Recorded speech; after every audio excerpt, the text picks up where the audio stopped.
Well, good evening. I call the regular meeting of the Ames City Council for June 23rd to order.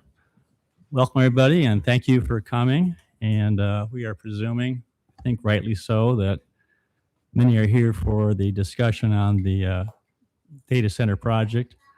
And I just want to acknowledge Council is aware of the many emails, communications, the concerns that residents have. And we are taking those into consideration. Relative to item 31, which is the data center project tonight, I just want to review with you what the purpose of the meeting is tonight and where we're going with this. I also want to stress no decisions have been made by anybody, and no decisions will be made tonight either. The purpose is to let staff make a presentation, to hear from Light Edge, the developer, and for council to ask questions. There will be no public input tonight. However, recognizing the fact, actually last week, recognizing the fact that we anticipate people would want to offer input. For the first time in my tenure in 8.5 years as mayor, council has scheduled a special meeting next Tuesday night for the sole purpose of getting feedback from the community, because we anticipated that there'd be an awful lot of people that want to give feedback, and we're going to set it up in a way so that we have small groups. And each council member will be at a group, and we're going to make sure that we listen to and hear what each individual who's in those groups have to say. That way we can get many more people feedback during that process. So I understand that we understand, and actually after June 30th, there'll be a 2-week delay, and then on July 14th will be the next city council meeting, and this item will be back on the agenda on July 14th. And discussion will continue. A decision may be made that night, and also council will be receiving a memo staff report from the city attorney having to do with data center and a lot of different questions that council has asked him to look at. So we want you to understand that we do want to hear from you, but when we get to public forum, we ask that if you have any comments regarding data center, that you wait until next week. So we can go ahead and collate those, aggregate all those at one time. Again, I want to restate, we have heard the concerns, the issues, and even though we may not have been able to respond to every email, I can assure you that council takes very seriously the feedback from the constituents. So, and with that, when we get started, I will share with you that in my 8.5 years of mayor, I brag to my fellow mayors how civil and respectful the Ames community is. We may not always agree with one another. We can have passion, but I ask that tonight, as we listen to what's being presented, that you offer the same respect and attention to what's being talked about. We are looking for facts, information, data to make decisions on in the future. Again, no decisions tonight, lots of questions. I'm anticipating this could take at least between an hour and 2 hours just on this topic alone. We hope you find it to be informative, and I believe that a lot of the questions have been raised and people postulating on things will be hopefully addressed during this time, because we're seeking to get information out that's accurate and complete. So with that, we will go ahead and start with a presentation from, actually, I think they're all here for you, Kevin. I know. So we're going to get a item number 1, Discover Ames Yearly Report, and then we'll move on to consent. Kevin? Thank you, Mr. Mayor. Kevin Burke, President and CEO for Discover Ames. I do want to thank everybody for coming to hear our report tonight. Yeah, I do also want to thank the council and city staff for their support of Discover Ames and the longstanding agreement that we have.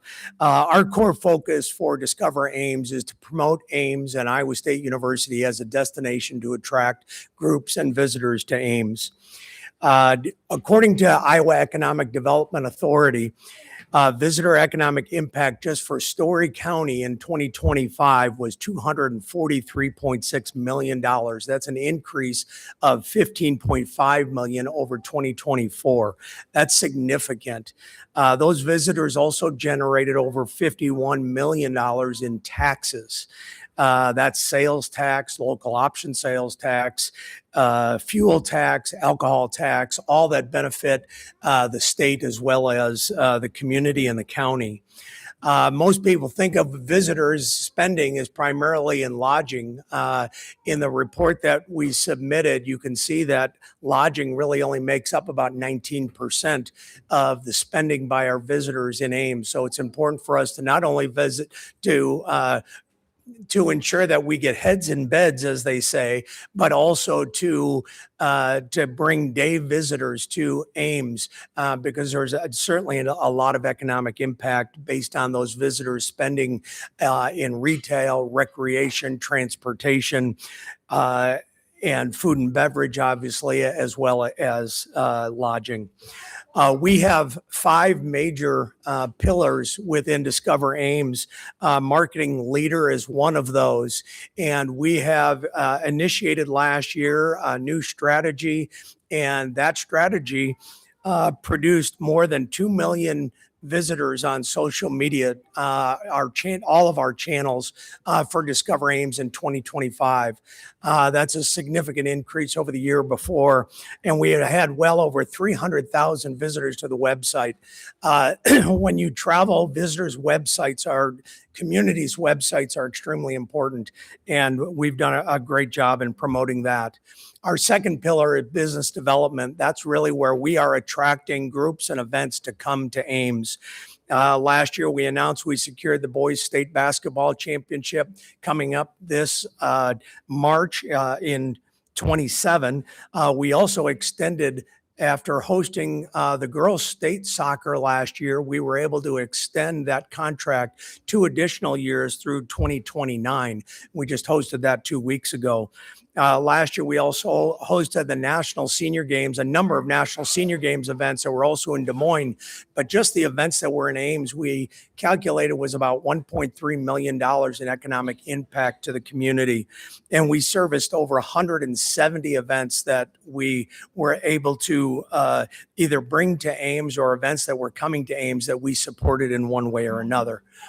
Our community engagement is another area, our third pillar, and our community grant has been extremely important in that pillar. We last year were able to extend the community grant to include 11 additional events. So we're up to 39 events that we supported in 2025, and that's up to $119,000 just for that year alone. That's $9,000 more than the year before. We also have placemaking as our fourth pillar. Placemaking obviously is important for us to ensure that we have great venues, attractions, restaurants, hotels that we can attract visitors to and that they enjoy and they want to come back to. The link development is obviously something I've visited with all of you about in one way or another. And we're continuing that capital campaign as we speak and feel that we're on some really good traction in the fundraising goals that we have set for that. And our final pillar is university relationship. Obviously, with Iowa State, our relationship with Iowa State is extremely important, not only for venues, but for our student population. Every year, the admissions office has between 30 and 35,000 prospective students and families that visit campus, considering Iowa State as a place for their degree. And we have made a concerted effort to work with admissions that we are involved in all of those efforts when they have what they call Experience Iowa State Days on campus. And we are working with admissions as well to work with the groups that we're bringing in as well. We have an opportunity with all the events that we have. I mentioned state basketball, state soccer, but we have student leadership, all-state music, all-state jazz, FFA. You can go down the list. There's just a laundry list of youth events. And we are working with admissions to see how we can engage those students when they're here at a young age. So we're really making some great progress. This year, we've already had a phenomenal May with Special Olympics, Odyssey of the Mind World Finals, and then girls state soccer just a week ago. We had USA Track and Field State Meet last weekend, and the list just continues to go on throughout the summer into Farm Progress Show later this year. There's just a lot of great things happening with Discover Ames. And I, again, want to thank you for your support, your time tonight, and would be glad to entertain any questions. Thank you, Kevin. Questions? Mayor, I have a question. Yes, please. Go ahead, Gloria. Kevin, what do you see as the biggest challenge facing Discover Ames in the next year or two, other than fundraising for the Link project? Well, Gloria, I think our biggest challenge is just the current lack of facilities that we have to attract groups. So until we get the link developed and built, that continues to be a challenge. We're working with a lot of event planners right now to look ahead to 2029, 2030, 2031. We've even put in a bid for 2030 and 2031 for Iowa League of Cities, even though we don't even have a facility yet to host that. But we're already trying to plant seeds in event planners' minds that this is a place they want to be once that's built. But that's probably our biggest challenge, is just venue availability, and also on the sports side. It's not just event center. It's we're running into some challenges just because of availability with Iowa State's facilities, and the costs continue to rise, which I get that. Thank you. Thank you. Anything else? Any other questions? Well, Kevin, thank you again for your Thank you. support. Thank you for coming. Thank you. Oh, very nice. All right, we're going to move on to consent agenda. And for those who may not have been to a council meeting before, consent agenda essentially is a whole bucket of items that council takes action on in one motion. And that is typically items that are really either contracts or things that council may not wish to discuss or have any major issues with. There is one item that staff has asked me to pull to get a clarification on. That's item number 14. Any other items that council wishes to pull tonight for discussion? Hearing none, entertain motion to approve consent less item number 14. So moved. Second. Thank you. Roll call. Aye. Aye. Aye. Aye. Aye. Aye. Thank you. And the reason for the pulling of item number 14 is on page 8, which is a schedule of fees. There was an error in not the numbers, but the written description of the fees. So staff has asked that the motion be made to amend Schedule L, rental, housing, inspection, and enforcement fees on page 8, so that the dollar and cents expressed in words match the numbers in parentheses. Is there a motion to that effect? So moved. Second. Any questions on that? All right, roll call. Aye. Aye. Aye. Aye. Aye. Aye. Okay, we're going to move on to public forum. This is a time we set aside for comments from the public on topics of city business other than those listed on the agenda. Understand council will not take any action on your comments at this meeting due to requirements of open meetings law, but might do so at a future meeting. As I mentioned before, we would invite people to give public comment next week on anything related to data centers or the data center project. So if anyone wants to address council under public forum, I will say I have one card from Brooke Whitehouse, but I'm not sure if it has to do with item number 33 or if it's a separate item. Brooke, are you? Yeah, I think it's Okay. 33. On item 33? I Okay. think so. All right. Well, what we'll do is I will mention too. There she is. There she is. All right, Brooke. Hi. Did you want to address council under public forum or under item 33, which is the report on this South Russell and Lincoln Way? Number 33. Okay, so I will call you back up when item 33 comes around. All right. All right. Thank you.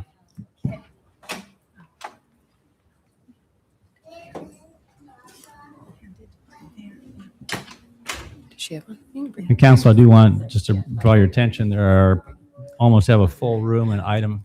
Oh, I'm sorry. Okay, sorry, mate. Yeah, I'll get right to you. All right. Thank you. We have almost a full room and item in room 235, and there's apparently some that are in room 135 too. So in addition to those that are here, we have people that are watching. Please come up. Thank you. My apologies. I signed up via the computer outside. So I do not know the full laws about this, but I am concerned over a health clinic in Ames called the Obria Clinic.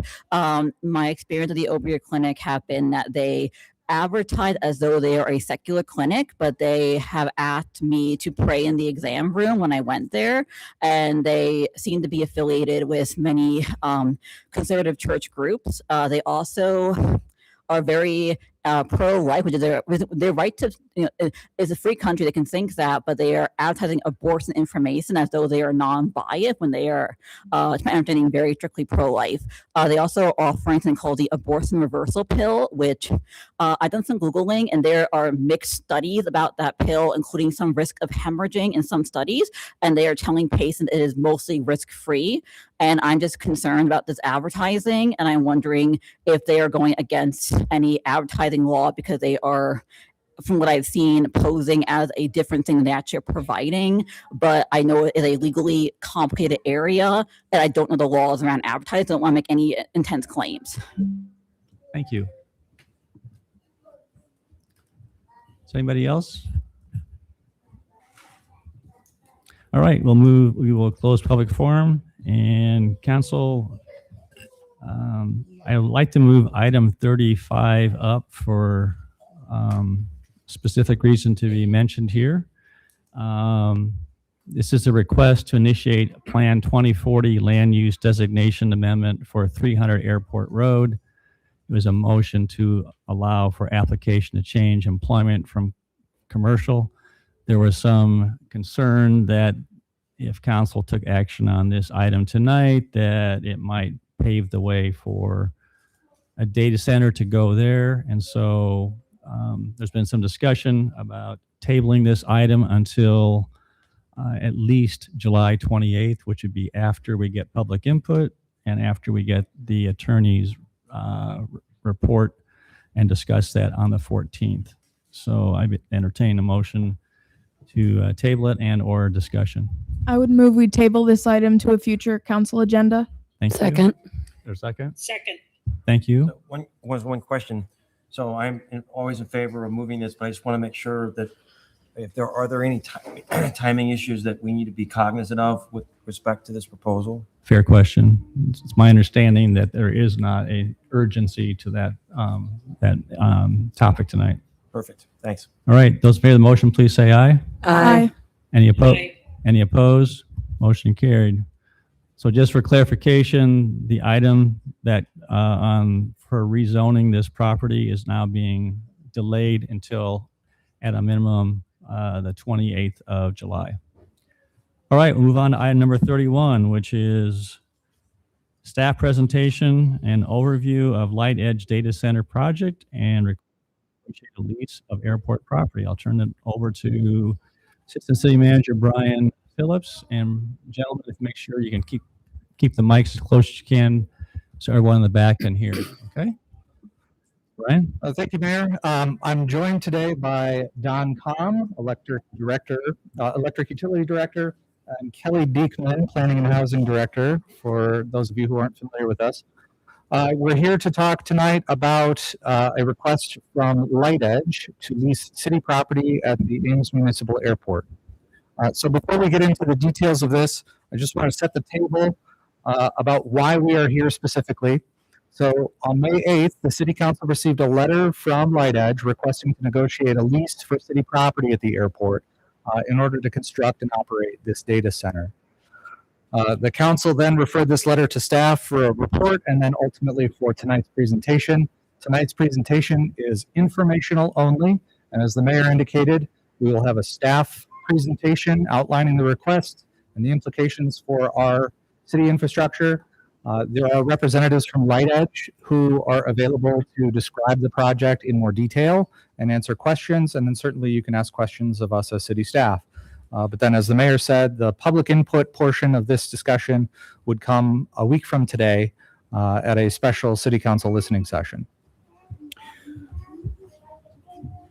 So the proposed project from LightEdge is what's called a co-location data center. So the purpose of this facility is to provide space for private companies to install their own racks and servers for their data storage needs.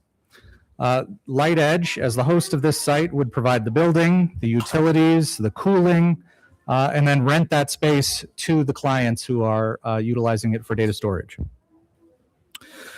The project, as it's been described to city staff, includes 3 separate stages. So the first stage would be the initial building shell construction, and that would be approximately 100,000 square feet of floor space. The electrical demand, just for purposes of rough numbers, would be up to around 3 megawatts of utilization at any given time. The second phase would be an expansion of this within the existing building shell to a total electric demand of up to 10 megawatts. And then the final phase would be to fully build out that interior space to approximately 25 megawatts of demand. And that it has been indicated to us by the project representatives would take approximately 10 years, depending on the level of interest from the private companies that wish to utilize LightEdge's services. LightEdge has indicated that they anticipate using a closed loop cooling system to cool the servers that are inside the building. So initially this involves filling the cooling loop with water, several thousand gallons. The heat would dissipate to the outside air, but the water remains inside the loop. So other than the periodic addition of water, the demand for water by the building is otherwise for typical domestic type needs. So flushing toilets in the restrooms, break room sink, washing hands, those types of uses. So we do not have an indication that this would utilize a significant quantity of water compared to some of our other users in the water utility. In addition, LightEdge would anticipate installing backup electrical generators. Don will talk a little bit more about how and when those might operate and the purpose of how they would integrate into our electric infrastructure as well. So this is an overview of where the site is. Let's see if I can get a pointer going here.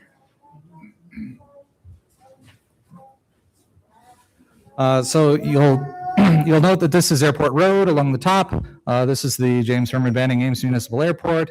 On the west side of the airport, just to the west of the Sigler building, which is this lot right here, is the proposed approximately 10-acre lease area that LightEdge has expressed interest in.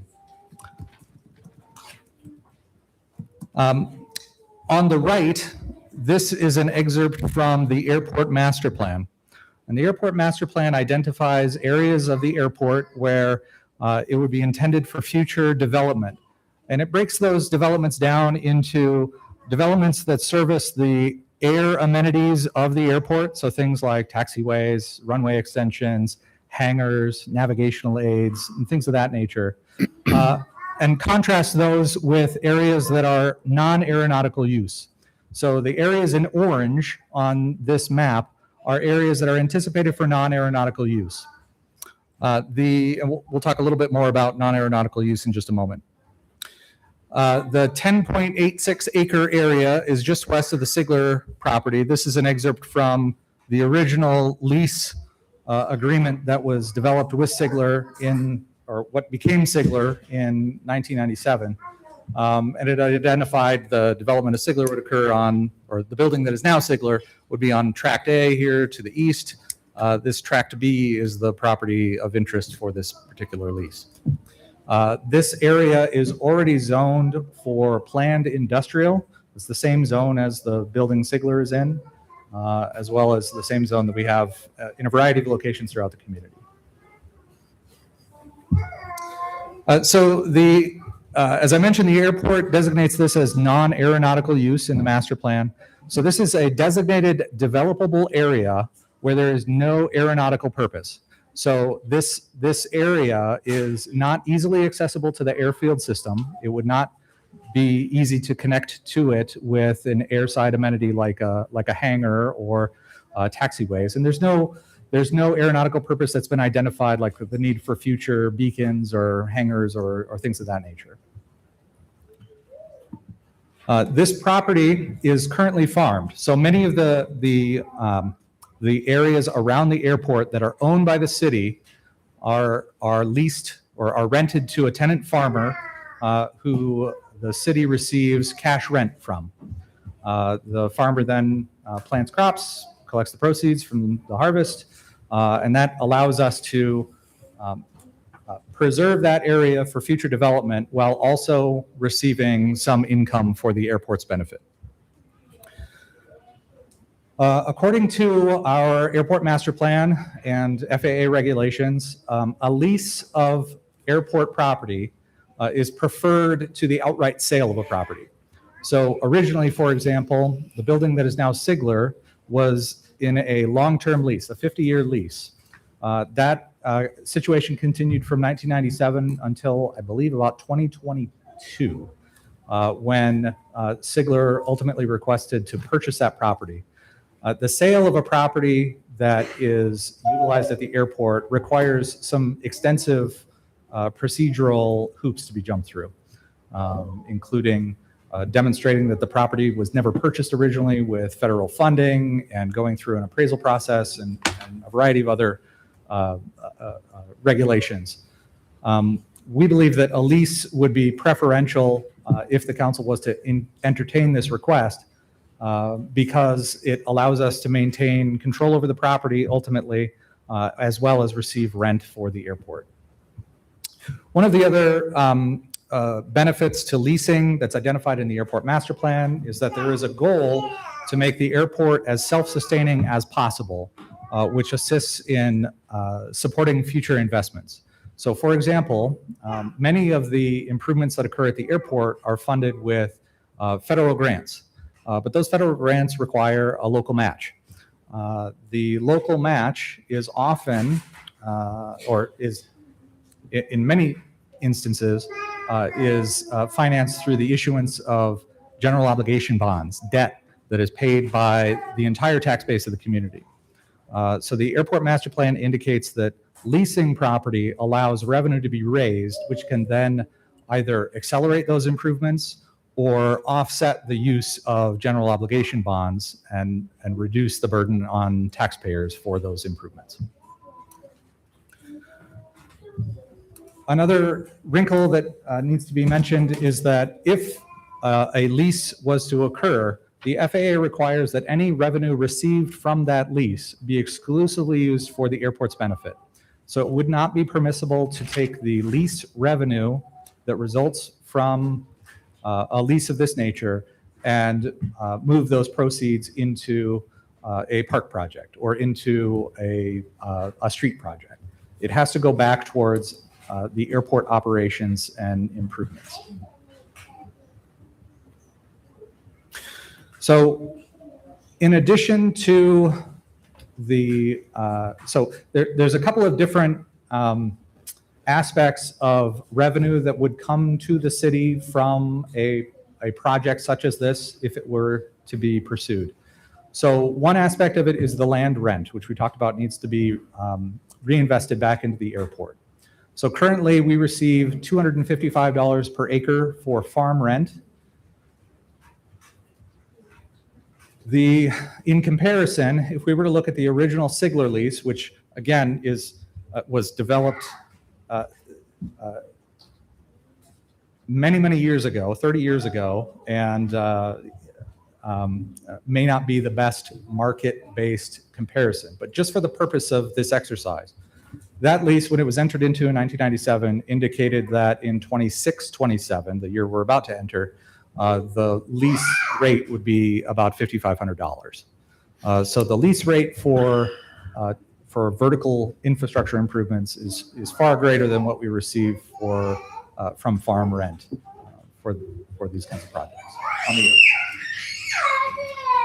In addition to the land rent that gets reinvested back into the airport, a project like this would generate some additional tax base for the community. This would be a benefit to not only the city as a taxing entity, but also the other taxing authorities in the community, so the school district and Story County. It's difficult to identify exactly what that benefit would be because we don't know exactly what type of building and what the value of it would be that Light Edge would construct. But if we look at the property that exists in Altoona that Light Edge also operates, as an example, that property contains 2 buildings that total about 78,000 square feet.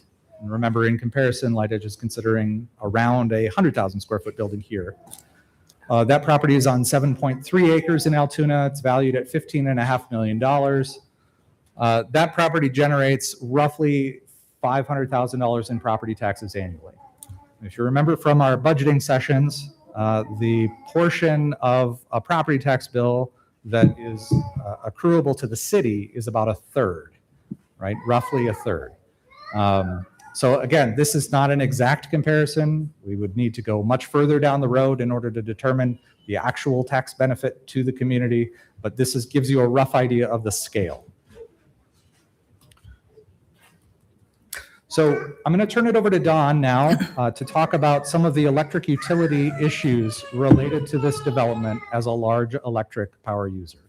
Thank you, Brian. So I think you've already heard that from a water standpoint, there's not a huge demand from a utility from a water standpoint. However, from an electric standpoint, this would be one of our larger customers, and I can talk a little bit about that. I do want to point out, whereas Brian was talking about taxes and impacts on taxes, remind the council again that electric utility, all of the costs are paid for by the ratepayers. So we don't use any tax dollars for any of the things that we're doing. It's all tied into rates. So there are basically 3 areas of issues when any customer comes to Ames and wants to site here and be on the Ames electric system. We're going to talk a little bit about the transmission and distribution infrastructure that we would need for a customer of this size. We'll talk a little bit about our generation capacity.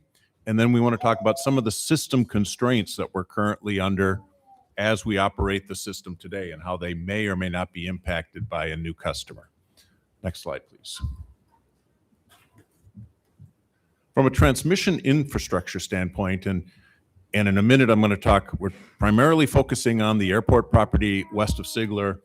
I don't know if Brian mentioned it, but there are a couple of alternative sites that Ames Electric has also studied, so I'll touch on that.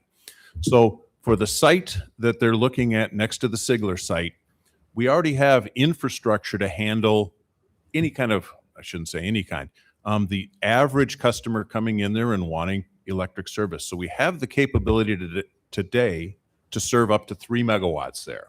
So whether it's a data center or any other business, we can pretty much serve them.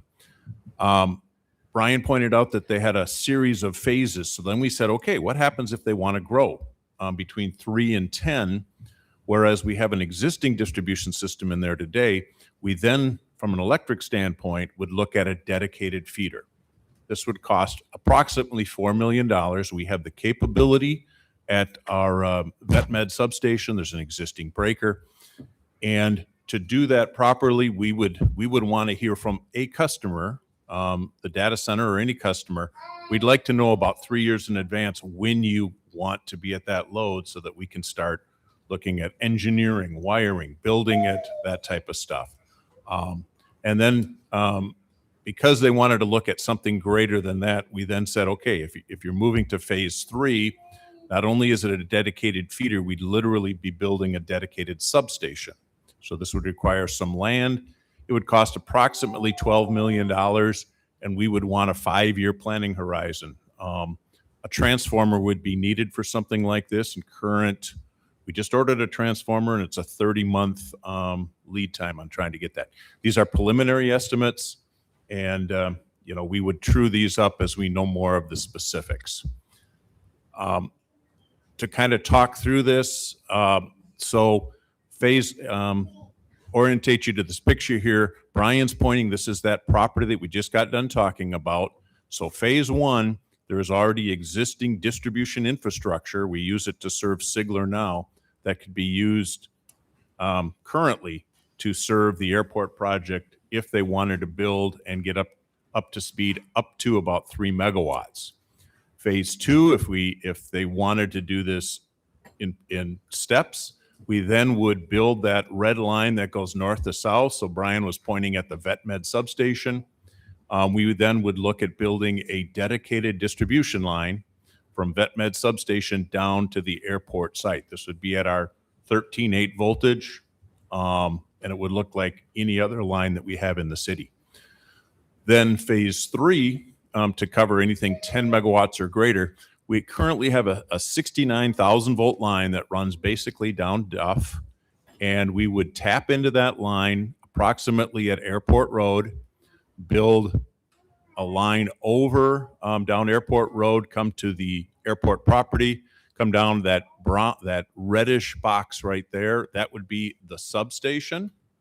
It would be on airport property. We would build that to be a 69,000 volt to 13.8 distribution substation. And then we would go underground, that's the red line there, to get over to the airport site. Couple of things. So the underground line, you say that's very unique. We already have a 13.8 line we just put in this last year that goes under the airport. So all of this engineering wise is doable. We're pretty much the land that we're using is under city control. It's pretty much a standard build for us. There's nothing unique on this. The cost that we talked about there, and I'll touch on it again in a little bit, is the infrastructure that we're looking at here would be specifically for the customer. That has been mentioned to Light Edge, and they said that they're willing to make those investments, pay those costs up front before something is built as they move through their phases. Next slide, please. There was a couple of other sites that in our discussion that they were considering. One was 300 Airport Road. That's the former Dan Foss site right there. That's an existing building that I think it's called the Dan Foss building because they used to use it as a storage facility. It's currently sitting vacant right now. So the initial inquiry, right now they're no longer actively developing that, is my understanding, but I still wanted to walk through the same thing. So again, at that site, we have the capability. There's already infrastructure in there to serve up to about 3 megawatts. This is very similar to the other site. However, with phase 2 and 3, there's no good way to get a dedicated feeder there, a dedicated feeder. So we would, if they came and said, all right, we want something greater than 3, our next step is we would then start studying for a specific substation. And we need about 4-year planning horizon, again, to order the transformer. This is a little cheaper than the one before because we don't have to do that underground infrastructure underneath the airport over to that other site. Another site that has been brought up in some discussions is there is a North Dayton Industrial subdivision. To give you an idea where that's at, if you know where the new Ames Animal Shelter is going to be, and there's also a surgery center, it's up in that general area. There's a couple of 8-acre lots up there that Light Edge has been looking at.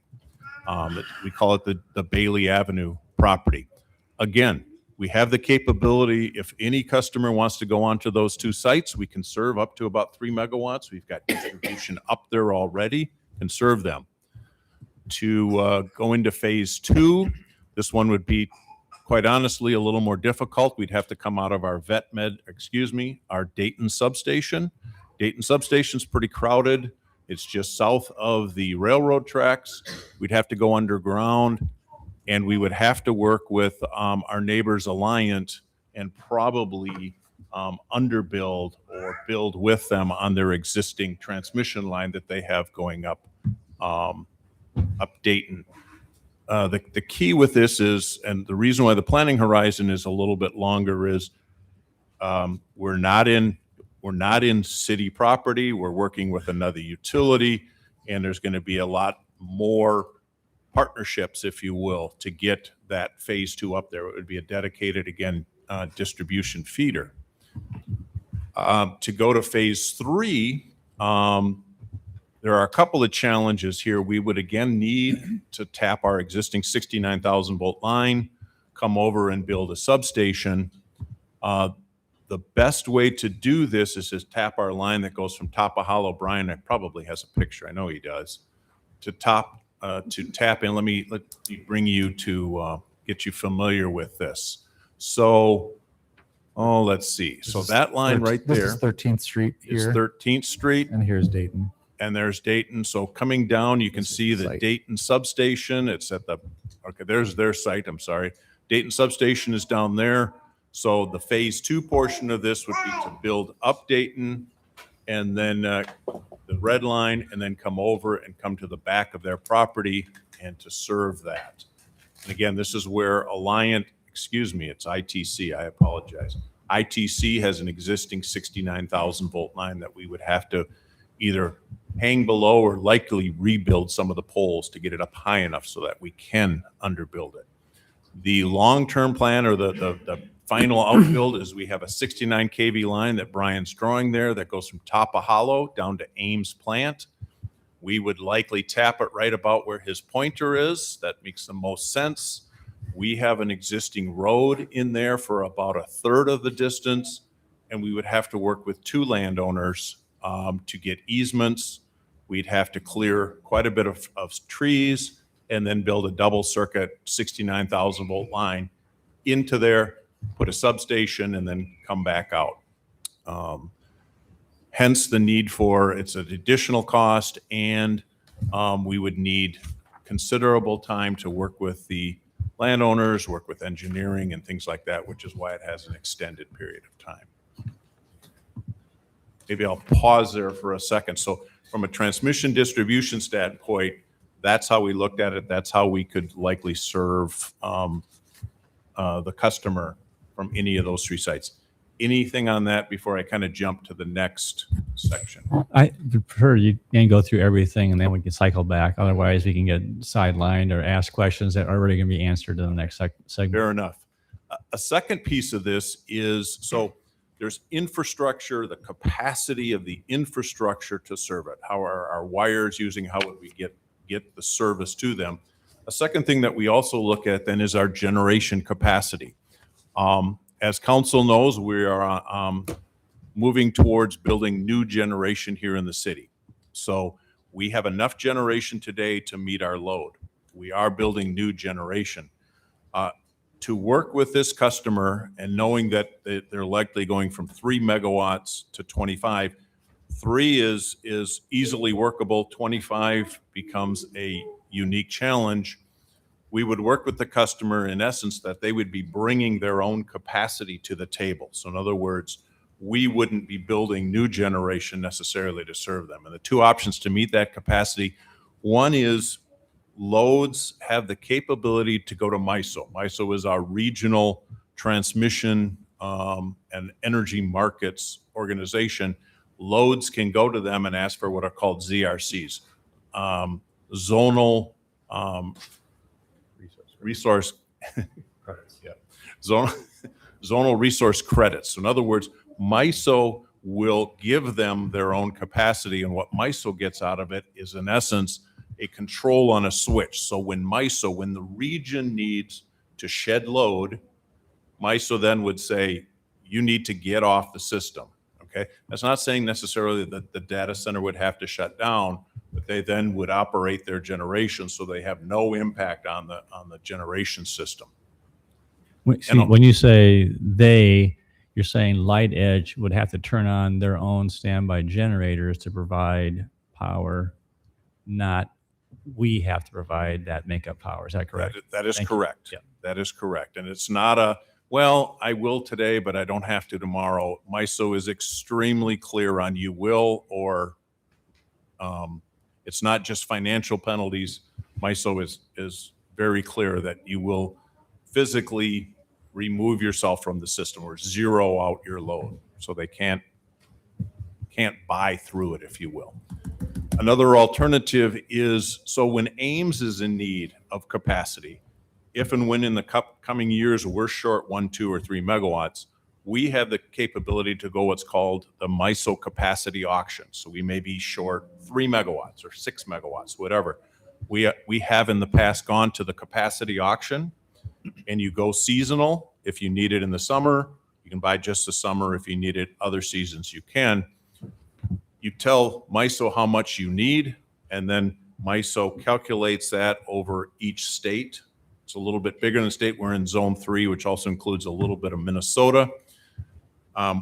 Once the calculation is done, other utilities put in where they have excess capacity and what they're willing to sell it for. And then basically a number comes out in about April that says this is the cost that you will pay to have that capacity. We can do the same on behalf of this customer, assuming we have an agreement that says, okay, we're going to go out, your load is now 5 megawatts, we can go out and buy capacity on their behalf, and then we would have an agreement so that any cost impacts from buying capacity is borne by that specific customer, and it's not seen by the rest of our customer base. Next. Okay, so that's on the generation side, generating capacity and things like that. The third thing that we looked at is system constraints. So there are unique situations during peak load when, say, one of our major transmission lines is out or generation is down and things like that. Today, we sit in this situation with or without a data center. So the key point here is the data center is not necessarily making the constraint any different. So we have transmission system limits today in unique situations.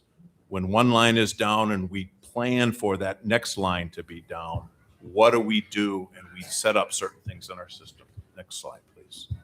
So basically what we're saying here that we're already planning today. We have a CIP project to bring another 161 kV line into the city of Ames in approximately about the next 3 years. Today, we don't have that line. So when one of our 161 kV lines is out, we are making special considerations on our system. In about 3 years, everything goes well, we should have a new tie into the city, and that will severely, that will definitely reduce some of those constraints. But over the next 3 years, we are somewhat system constrained for brief periods of time under certain unique conditions. I just want to bring that to council's attention. Whether the data center is here or not in the long range, it won't matter. There are times when the customer's generation can help us during those constraints if they operate their generation, and this is a decision made by Light Edge, and we can talk to them. Their generation can be used to cover their load when they're in emergency, and we could work out an arrangement where their generation then could also be used to, I'll say, benefit us when our system is out, if I can say it that way. Next slide. So there are issues like we talked about that the utility is looking at, but I don't want it to be lost that assuming Light Edge covers its capacity, so in other words, there's no capacity requirements being borne by our existing customers, they pay for the infrastructure that's specifically serving them. Having a load like this or having any new load coming to the city, it's not just a data center, it could be any new customer. One of the things it allows us to do is they'd be paying our rates. So they're not asking for some off rate or some energy only rate. They've said we will pay what everybody else is paying. that revenue allows us to basically spread our fixed utility costs over a larger customer base. So there is benefits to our other customers by spreading those costs off. The other thing is some of the infrastructure. If a substation does get built at the airport, I won't say Kelly's long-term plan, but the long-term city plan is that Duff and South 16th Street are going to be adding new customers. It would be beneficial to have a new feeder coming out of a substation in the airport area to further enhance that and provide reliability and redundancy. Next slide. So in looking at this, basically, we would need to enter into 3 agreements with this customer. The first one would be a custom electric rate agreement. This would basically talk about reimbursing the costs. If we needed to go and get capacity from the MISO market, that it would be a pass-through cost. So again, not being borne by our existing customers. The second one is an excess facilities. So if we are going to build a line specifically for serving this customer, we would want an excess facilities agreement. So they know what they're getting and we know what we're doing on their behalf. That would basically pay up front for the electric transmission and distribution infrastructure that we would need. The third one that we would talk about, and this is touching on that generation, is having some form, I call it an interruption agreement, but something during critical times when the system is constrained that we could call on them to run their generation. And there's something that I think would benefit both our customers and Light Edge in doing something like that. I'll say one last thing. So electric has been coming to council and on our 3 goals: reliability, cost, and green energy. The data center doesn't impact that. Our reliability, the planning that we're doing today, we're going to do whether there's a data center or not. That's not changing how we look at things. Because we're talking about these unique agreements, that's where we deal with this customer specifically to handle that, so it's not impacting any of our other customers. In terms of costs, again, if they're paying their share of what they need to pay to serve them, it's not impacting our customers. So, we've talked about a variety of different sites that Light Edge has discussed consideration of. And I want to just talk through some of the tools that the City Council has available that differ depending on the site that is chosen by Light Edge or any other developer for that matter. So one site, the site that affords us the greatest benefit and greatest control by the city over the manner in which a project was to develop would be the airport property. And the reasons for that is that any project that occurs on the airport property has to meet the zoning requirements as a base standard. On top of that, they have to meet whatever requirements are in a lease agreement, which the City Council could adopt further constraints on issues such as the size of the building, the manner in which the building is oriented, the topics such as sound or light or other externalities. The City Council would have a lot of authority in a lease agreement to impose certain restrictions. And then a third manner in which a property developing at the airport would be regulated would be through the utilities agreements that Don has indicated, because this would be a large customer. They would be obligated to enter into some special agreements to ensure who's paying for what. Okay, so if we look at an alternative, there are other sites within Ames Electric Services territory. So for example, if this project was to develop at the former Danfoss building or on Bailey Avenue or any other industrial property that's properly zoned and that is also within the electric services territory of our municipal electric utility. A development like that would be subject to those base level zoning requirements that are adopted for the zone and the utilities agreement that would be necessary in order to serve them. The third type of development site that could be pursued is hypothetically some site outside of our electric services territory.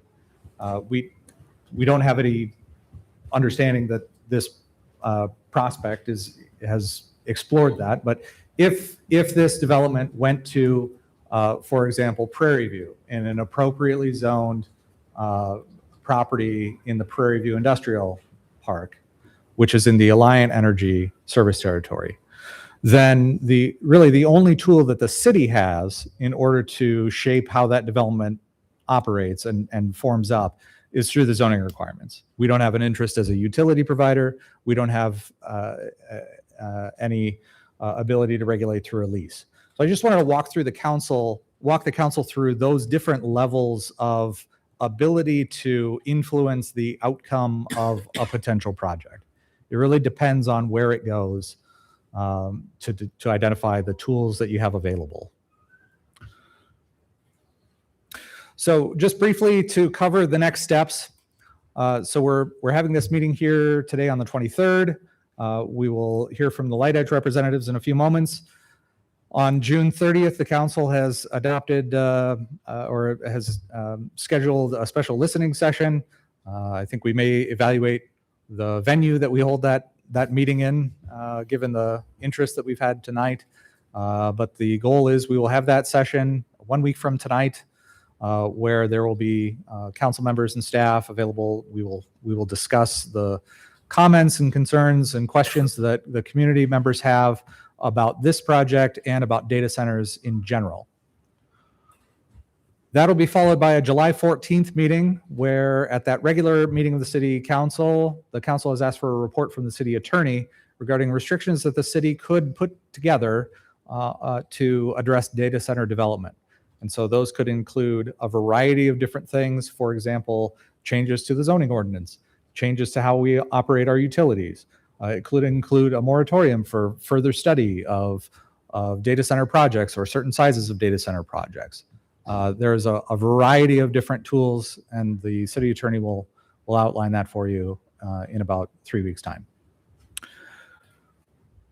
And then ultimately, again, this is being presented to the city council because it was a letter that was sent from Light Edge about interest in this airport property.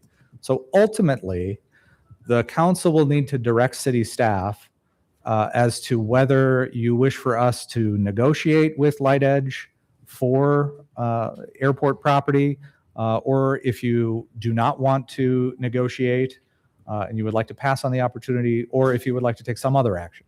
So ultimately, we'll need some direction from the council, and that could occur at the July 14th meeting or sometime thereafter. If I can step back just a little bit, somebody had asked me, well, what does 3 megawatts look like? You know, what does 25 megawatts look like? So let me see if I can give you a little bit of perspective. So 3 megawatts, Jack Trice Stadium uses 3 megawatts. So when Jack Trice has everything on, that's about a 3 megawatt load. About a 9 or 10 megawatt load is our largest industrial customer in town.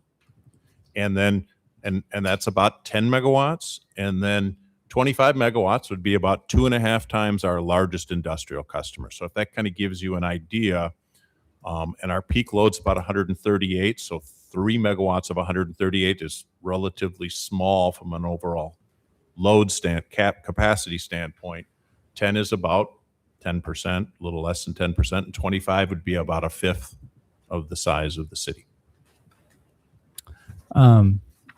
Don, before we transition, there's been some questions about the capacity and condition of our current power plant. Why are we building a new power plant? Can you just touch on that briefly, not going into significant detail, but I think that coincidentally with what this project is, maybe causing some people to wonder, well, is this project causing that to happen? So fair enough. So a little bit of background. So we have basically 4 generating units serving the city. 2 of them is what I would call base load, or they can run all the time. And they're called Unit 7 and Unit 8. They sit at the end of Main Street. They're the ones you see when you're driving down Main Street. Unit 7 was put in 1967. Unit 8 was put in 1982. Unit 7, they both run on natural gas, and they also burn refuse-derived fuel. So for the last 50 plus years, they've been used to burn the county's waste, okay? County's waste has changed dramatically from when it first came out, and it was predominantly paper, to plastics. The burning of plastics has really done a job on our boilers. So our two boilers, not only being old, but plastics are attacking the boilers, which is why then we've moved to our recycling program that kicks off here in about a week, I hope.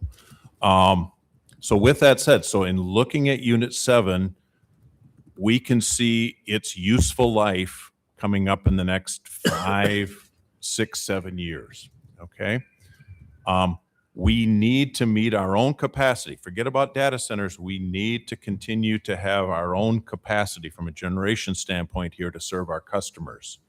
So we embarked on how are we going to meet that. We've met with council several times, and the best answer is to put what are called RICE engines in, or reciprocating internal combustion engines. And this is the project we've embarked on to go over in the coal yard. The first 3 units being put in probably come in 2030, will replace Unit 7 and give us a little bit of growth, about 15 megawatts worth of growth. And the city is, with or without a data center, the city is going to continue to grow. So we need that capability to continue to meet the city's obligations. Again, all of that was planned and is being done before any talk of a data center came up. And we're not changing it. We're not saying, ooh, we need another engine, or let's do something different. That plan has been in place. We've been looking at that for a couple of years, and that remains the plan. I think it's important to note that on a day-to-day basis, we operate using a mixture of our own generating resources, operating at a variety of different levels, all the way to including not operating at all. It's a mixture of our own generating resources and imported electricity from the regional grid. Typically, it's a mixture of those things. So even with the sometimes challenging condition of our infrastructure downtown for generating electricity, that doesn't really impact our ability to serve customers via transmission. And just to tout our champion what we're doing, the reason that you buy power versus generating it is not because we can't generate it, but why is it that we're doing that? So each of our generators have a different cost to operate. Okay, our generators down here cost about $45 a megawatt to operate. We will turn those on and operate them when those are the low-cost option. For many, many, many hours in the year, it is cheaper to buy from the regional grid, where we're averaging closer to about $25 to $30. So we make that that decision basically on a daily basis, where we then will buy more from the market if it's cheaper. We then have peaking units. So whether it's a cost issue or it's a reliability issue, we have 2 what we call peaking units, or gas turbines, that sit out on over on Edison. And we can turn those on if we need them for reliability or as a cost hedge if the prices go too high. Those units run for about $250 a megawatt. So the bottom line is the whole goal is to keep the rate as level as possible that the customer pays per kilowatt hour on our electric bill. Yep. Cost is important, reliability is important, and renewables. Okay. Are you complete with your presentation? Yes. Why don't we have Light Edge come up and they can make their comments, and then we'll go ahead and go to questions. And Would you like them at the podium? Please.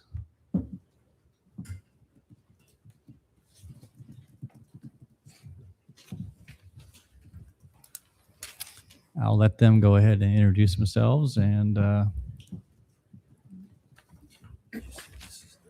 share what they want to share. Yeah, I think we can. All right, we doing intros. Mike, do you have anything you want to kick off? Oh, okay, gotcha. If you make sure that you can keep the mic close to your mouth so people can hear, that'd be great. If Yeah, you and is need- it best to address the council or the room? No, How please, would you please prefer? be addressing the council. Yeah, Yes, absolutely. thank you. Well, council, mayor, I appreciate you all inviting us to be here tonight, and absolutely happy to answer any questions you may have for the audience gathered here today. I'm sorry, can you introduce yourself? And Yeah. I'm going to go through that. So just for this group to know, my name is Matt Bagacki. I serve as the Chief Marketing Officer for Light Edge. Light Edge, as you all know, is a Des Moines-based company. We've been in Iowa since 1996. And I'm happy to kind of take you through the rest of the team here. We've got some technical resources, some development resources, some other folks that can help answer questions. So you prefer them to introduce themselves, or you want me to it's take up you to through? you. However it is. All right. Hi, Council. My name is Mike McDaniel. I am actually graduated from Valley High School in Clive, Iowa, and I serve as Vice President of Development within Light Edge. Been working in data centers now for about 20 years, and recently joined Light Edge to help them with their current expansion plans. Hi, I'm Jody Gale, and I'm in Human Resources, and I'm out of our Des Moines corporate office, and I've been with the company for 26 years. Council, my name is Mehdi Ben Lara. I'm what you guys call an Iowa captive. I'm not from around here, but came 10 years ago because of my wife. I live in Ankeny, and I've been with Light Edge for 6 years. My name is Chris Wheeler. I'm the Chief Financial Officer. I've been with the company just for a year, but I've been in the data center business for about 25 years and was a pilot in the Air Force for 10 years before that. So I know a little bit about data centers and a little bit about airports. With that, welcome any questions or anything that you may have for this team. Is there anything that you'd like to clarify or focus on that was talked about by either Brian or Don? Yeah, no, I think generally both gentlemen did a great job kind of laying out the plan and the way we were looking at the proposal put forward here in Ames. It was a great opportunity to meet with some of your constituents beforehand, just as I was kind of standing outside and kind of understand a little bit of, what they're looking for out of these meetings. And I can't help but, echo the sentiment as much that the need for transparency and the willingness to kind of have these conversations in open forum is paramount to how we're working through this. I will tell you, in the 30 years that Light Edge has been operating these, we've pretty much done these as private build-outs. This is actually one of our first city council meetings to actually go through and have this conversation. So I appreciate the vigor. I appreciate the willingness for everybody to kind of come out and engage.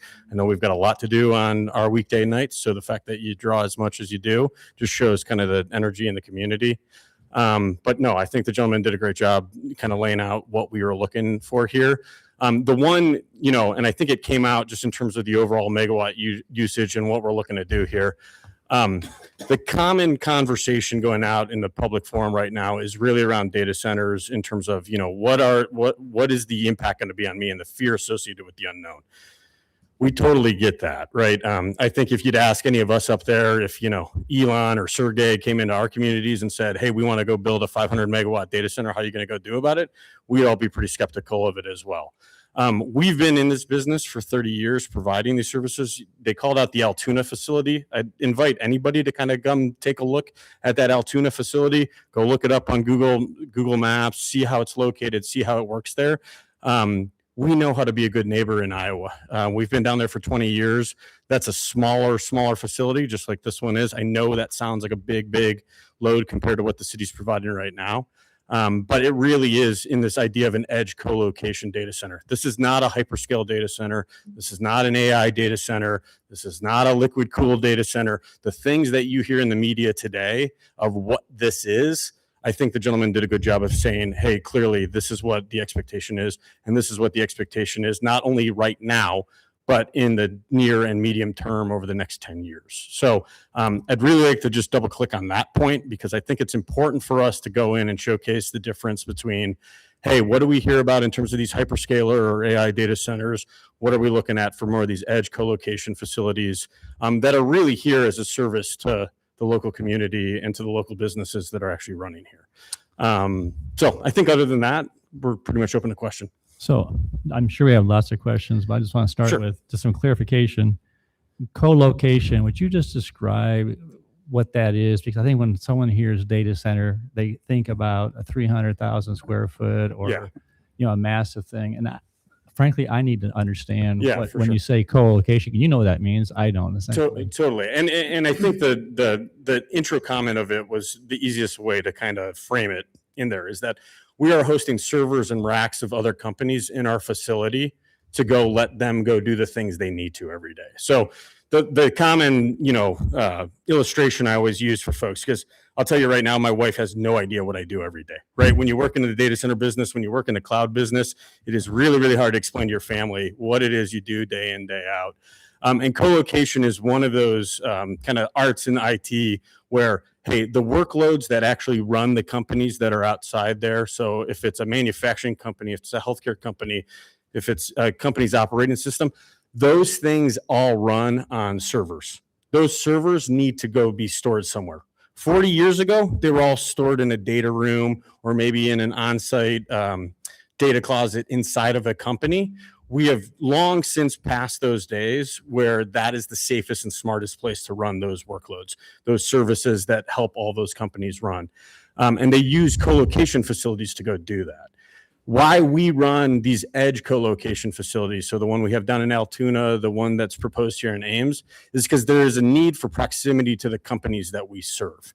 So, again, an illustration that I like to use is if you're running, let's say a seed processing plant and you need real-time input output from that plant, you need to be physically close. Sending that information out to California or to Virginia sometimes won't support the needs of that facility.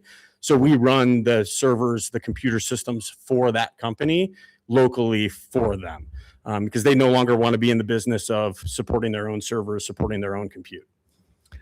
And then one of the questions we've gotten is the cooling system. Sure. And according to staff report, you take about 2,000 or 3,000 gallons of water to fill your system to begin Correct. with. Would you explain what a closed loop system is and how much water you might be required during a year? And Yeah. Besides using restroom facilities and general, cleaning purposes. Yeah, of a definitely. building. And Mike, do you have numbers on that? Yeah.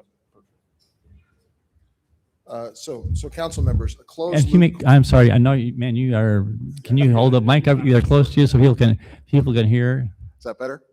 Can everyone hear in the back? Hello? Okay. Okay, good. Thank you. So a closed loop cooling system is very similar to what most of us have in our homes. So we use refrigerant and the water stays inside the loop. The water actually is the medium that transfers the heat from inside the data center outside to the chillers. The chillers outside then vent the heat and bring that water back inside at a cooler temperature. So there's a clear distinction between that and what's called a cooling tower or a central plant system. And that is a system that is a large water user that you can see in the large order of magnitudes. And you'll see very large cooling towers. Matter of fact, I've seen them here in Ames driving around. So a closed loop system traditionally has been for smaller cooling loads in data centers, but the evolution of technology of variable frequency drives and the improvement of refrigerants has allowed for closed loop cooling systems to cool much larger loads than they used to in the past. So it used to be a data center that was 2 or 3 megawatts. You would immediately go to a central plant and install a cooling tower and start consuming a bunch of water because that's what you needed to cool that load. Now with the technology advancements, we can buy chiller systems that do not use cooling towers and therefore do not use all of the water. So the loop from time to time may have to be, it may spring a leak. So we may have to fill it back up, but we're talking, thousands of gallons or hundreds of gallons, and a very rare occurrence that loop would need to be refilled. And if you have to drain the system, is the water bad in terms of contaminants? It's not. We usually put some chemicals in it to prevent any corrosion of the inside of the pipes. But again, it's a closed loop system. And I encourage anyone to look online what a closed loop cooling system is, and as opposed to a central plant system or a cooling tower type system that actually vents water with the heat. Okay. All right, Council, what questions do you have for your Light Edge or for staff? Thank you for the explanation. Can I ask a follow-up to the closed loop system? So the initial water, the however many gallons are used to fill it, is that the same in all three phases, like once it gets to the full build out? It's not the same water, but we would need the same level of water. So it would be a few thousand gallons to fill the loop. Right. And then as we grow, we would expand the loop and we would have more water. We'd have more chillers inside the system. So the idea is, and we may not, we may never get to 100,000 square feet, but the idea is we want to start with something manageable and then see how the demand goes. And if the demand increases, we'll start adding some more phases as the business grows. Okay. Mayor, I have a couple of questions. Please, Gloria, go ahead. That are, I think they're pretty easy to address because they're mostly background. Do we have a timeline for phase 2 development? I know we have an approximate horizon for planning, but I'm wondering from Light Edge whether you have any clearer sense of what your timeline on phase 2 would be. We really do not have a clear idea yet. Just so we're clear, we haven't even designed the building yet. We haven't procured the equipment yet. We haven't done any diligence on the site yet to find out if the site is even buildable. We haven't started negotiations with the city to understand if we can even come to an agreement. So there's a lot of work left for us. But the answers that the utility company have given us so far is a good indicator that we can probably work within the confines and with the constraints of what the utility company has. And we can probably come to an agreement on when the phasing needs to occur and when they have availability. Second question, Gloria. I appreciate that answer. I do have a couple questions for staff. One is for Kelly. What zones currently allow data center construction in Ames?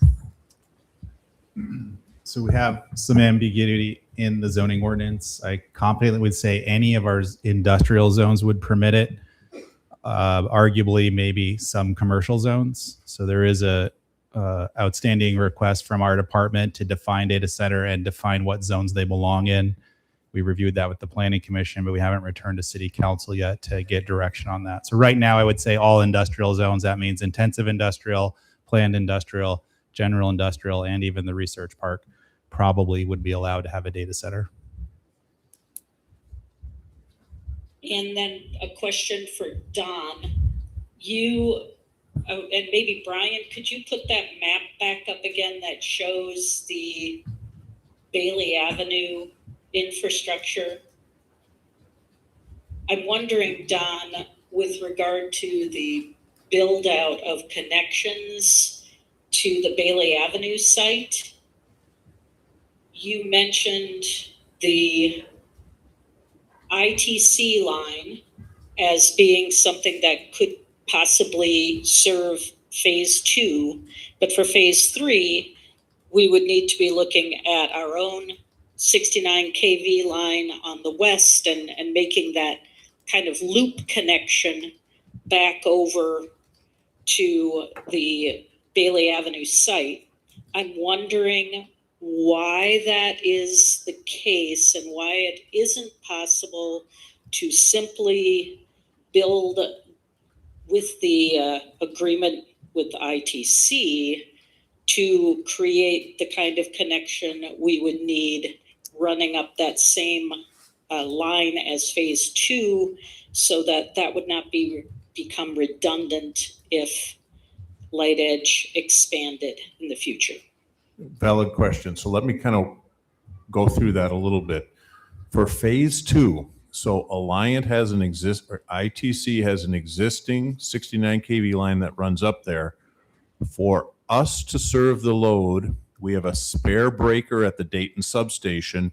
We would build a distribution line, an express feeder out of Dayton.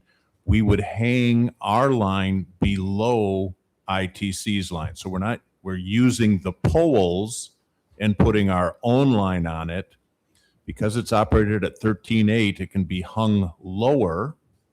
We're not using the wires itself that ITC has there. So that express feeder would allow us to maybe carry 9 to 10 megawatts out of Dayton. We can't, without either rebuilding ITC's line completely and putting a second 69 kV circuit. The better way and that would only be a single path to give any kind of redundancy for the load, is why we would tap our own 69 kV line and do what we call an in and out. But the wires would go into the site on one side of the pole and come back out of the site on the other pole. And that's how we get enough capability to the site to handle 25 megawatts. Does that help? Yes. And Mayor, I will cede time at this point for other council members to ask questions. I do have some more, but I don't want to take all the time. Thank you, Laura. Other questions? I have a few I could do. I actually did go on Saturday down to Altoona to check out what's there, just so I could see it and hear it with my own eyes and ears and see what we're looking at. So I have an idea kind of the scale of those facilities. Now this one would be potentially larger than those. Now we heard that those are, so 2 buildings totaling 78,000 square feet approximately. On 7.5 acres, something like that. That's about right. So we've got a lot of good questions. And just as an aside, before I get going with my questions, thanks to all those who came out tonight. We've gotten a lot of feedback about this. So trying to remember to ask all the questions I was told to ask. One of them is about noise. And the noise, I guess how the level of volume there. So I got a sense for that scale at that time of day that I was there. But I was curious about noise shielding. Do you employ noise shielding at all on that site? They're fenced off, I saw, but I didn't know what kind of noise controls you have in place. And then I have a question for staff that's related. Yeah, I'm curious what your experience was with the noise out of that. Do you have an example of what you would compare it to? Well, I went, so it was Saturday afternoon, warm, 80 degrees or something like that. So warm day, mid-afternoon. And I would say the noise that I heard coming from the facility was comparable to the noise of I-80 in the distance. So like that kind of, it's pretty close to I-80 there too. So that's kind of what I perceived. Okay. Yeah. And what I would say is typically when we do our decibel meter readings at the street, we find anywhere between 45 and 50 decibels at the street. So if you think of, what that means in a range is that, 30 to 35 would be, kind of the noise, the background noise in the room, kids outside, what we're hearing right now. Upwards to 65 to 70 is typically what you would see on a busier street working through that. So typically we hear something less than that. From an overall noise shielding standpoint, the big noise generators on our side are obviously any of our power generation, any of the other systems, mechanical systems that are actually working under there. And really the insulation and everything that goes into there is what really dampens that overall noise. I don't know if there's anything technical on your side that you would say that we would do from an overall building layout to dampen, but typically everything's at the individual piece of infrastructure. It's not something caved in or, muffled from like a walling standpoint. And the backup generation that you use, diesel powered generators, I assume, are standard or what you would hypothetically plan to use at a facility like this? Correct. It's scoped. Yeah. And those are external to the building, or can they be put inside the building? Yeah, we tend to use diesels for backup power generation should the grid experience any issues. The generators actually, we have them delivered in sound attenuating enclosures. So they are designed to muffle that sound, and the sound that is generated gets sent upward. So we could look at various designs and once we get into the site and know we have a good site, we will go through and do the design. We'll do the noise modeling. We'll do the photo, the light modeling as well to make sure that we meet any requirements that the city has and what it takes to be a good neighbor. Thank you. And then my other question is maybe more for staff. We had a communication about different ways to measure decibels, and maybe you can answer this too. But there was a question about measuring decibels on a scale that that weights lower frequency noises more heavily than the standard way we measure.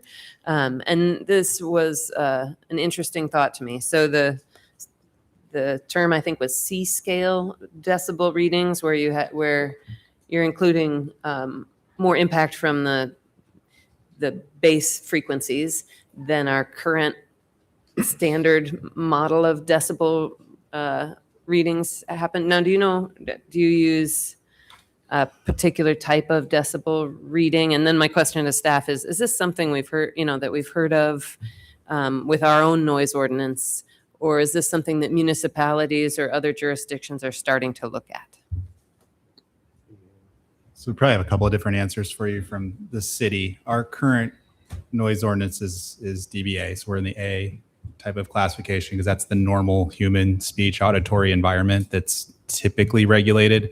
There's other levels of analysis that go into things, especially unique properties of acoustics for low frequencies that can be considered. I think when Don talked about the power plant being located to the coal site, talked about vibration and some of the hum and some of the noises that can come from that. So they're going to look into that as part of their process. So yeah, that exists. It's a specialty thing that most cities are not enforcing as a noise ordinance. They might apply it to a specific type of project if they know about it in advance. But I would say it's highly unusual as a noise standard.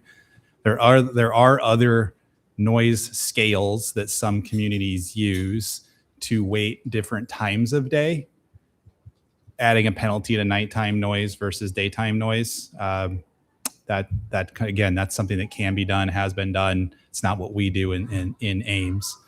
Our standard is really basic. It is a instantaneous measure of depending on what type of zone or neighborhood you're in. There's a limit at the property line for that. But it sounds like staff will be researching for our own power plant purposes this concept of other decibel measurements. So we might be able to get more information on that. Yeah, and noise is, and I think until you see a project noise study, it's impossible to extrapolate.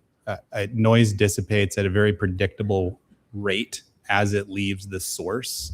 So noise studies are fairly predictable once they have identified the equipment and the source of the sound, and then they can apply the scale to that, and it measures out to what something is.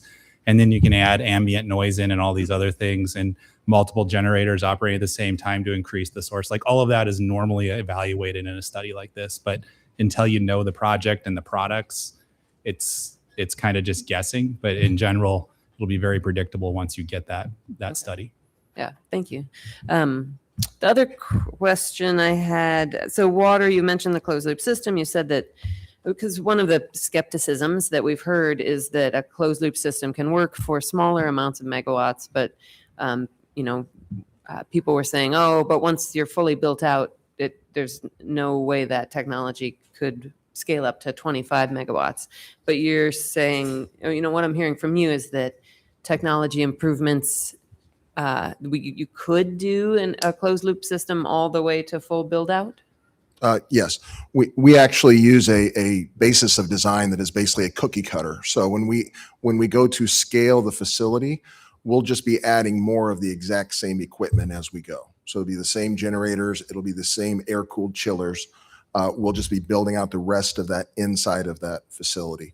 And there is no magic on the 100,000 square foot. We just know based on our basis of design and based on what our customers like to see inside their racks and in their server environment, that is the type of square footage that we'll be looking at. But again, we haven't designed the actual facility yet, but we know the building blocks that go into that design, which are the specific air-cooled chillers that we have standardized as our design, the generators that we have standardized, the air handling equipment inside that we have standardized, and there'll just be more of it as we grow. We won't have to, reconfigure it or throw anything out.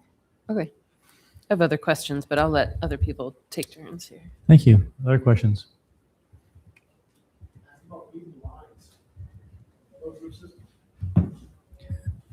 Tim, did you have questions? Yeah, but go ahead. Oh, no, you. We're going to try and keep this moving. So I also want to echo, we'll all thank you guys for coming tonight and people in the other rooms. This is huge. Welcome to the City Hall. And we talk about lots of cool things. Come back even after this meeting's over. But I also want to try to channel some of the questions. I have spent many hours on Facebook trying to listen and understand the source of the opposition to data centers. This is new for us. No, we're not hiding anything. This is new for us. And so there's a learning curve. And so I've been trying to understand the source of the animus towards data centers, and then comparing that to the proposal here. Seems like a reasonable task to do. And so around the United States, there are moratoriums on building data centers. And I received, I don't know, a couple hundred emails. We shouldn't build any data centers. So let me just start at a really high level. Why do people hate you so much? Yeah. Right? Can I? Oh, no, I think it's totally fair. I got to walk up today and I was like, oh, I think I get to be the bad guy today. Yeah. And I'm not used to that. So why do people hate you so much? And what is your response? I'm just going to throw you a softball just to give you a chance, because there are a lot of people here that have very strong reservations. Sure. And help us understand your response to that general animus. Yeah, I think, and again, it's one of the things that, we bring forward in the conversation, and the fact that, this is new to us. This is a relatively new, focus area for a lot of folks in there. And I think it's being perpetuated primarily by the fast rise of AI, right? I think there's no way to get out of a data center conversation without getting into an AI conversation. And I think that's one of the things that's often hard for us to kind of disintermediate from that conversation that's going on versus the work that we actually do.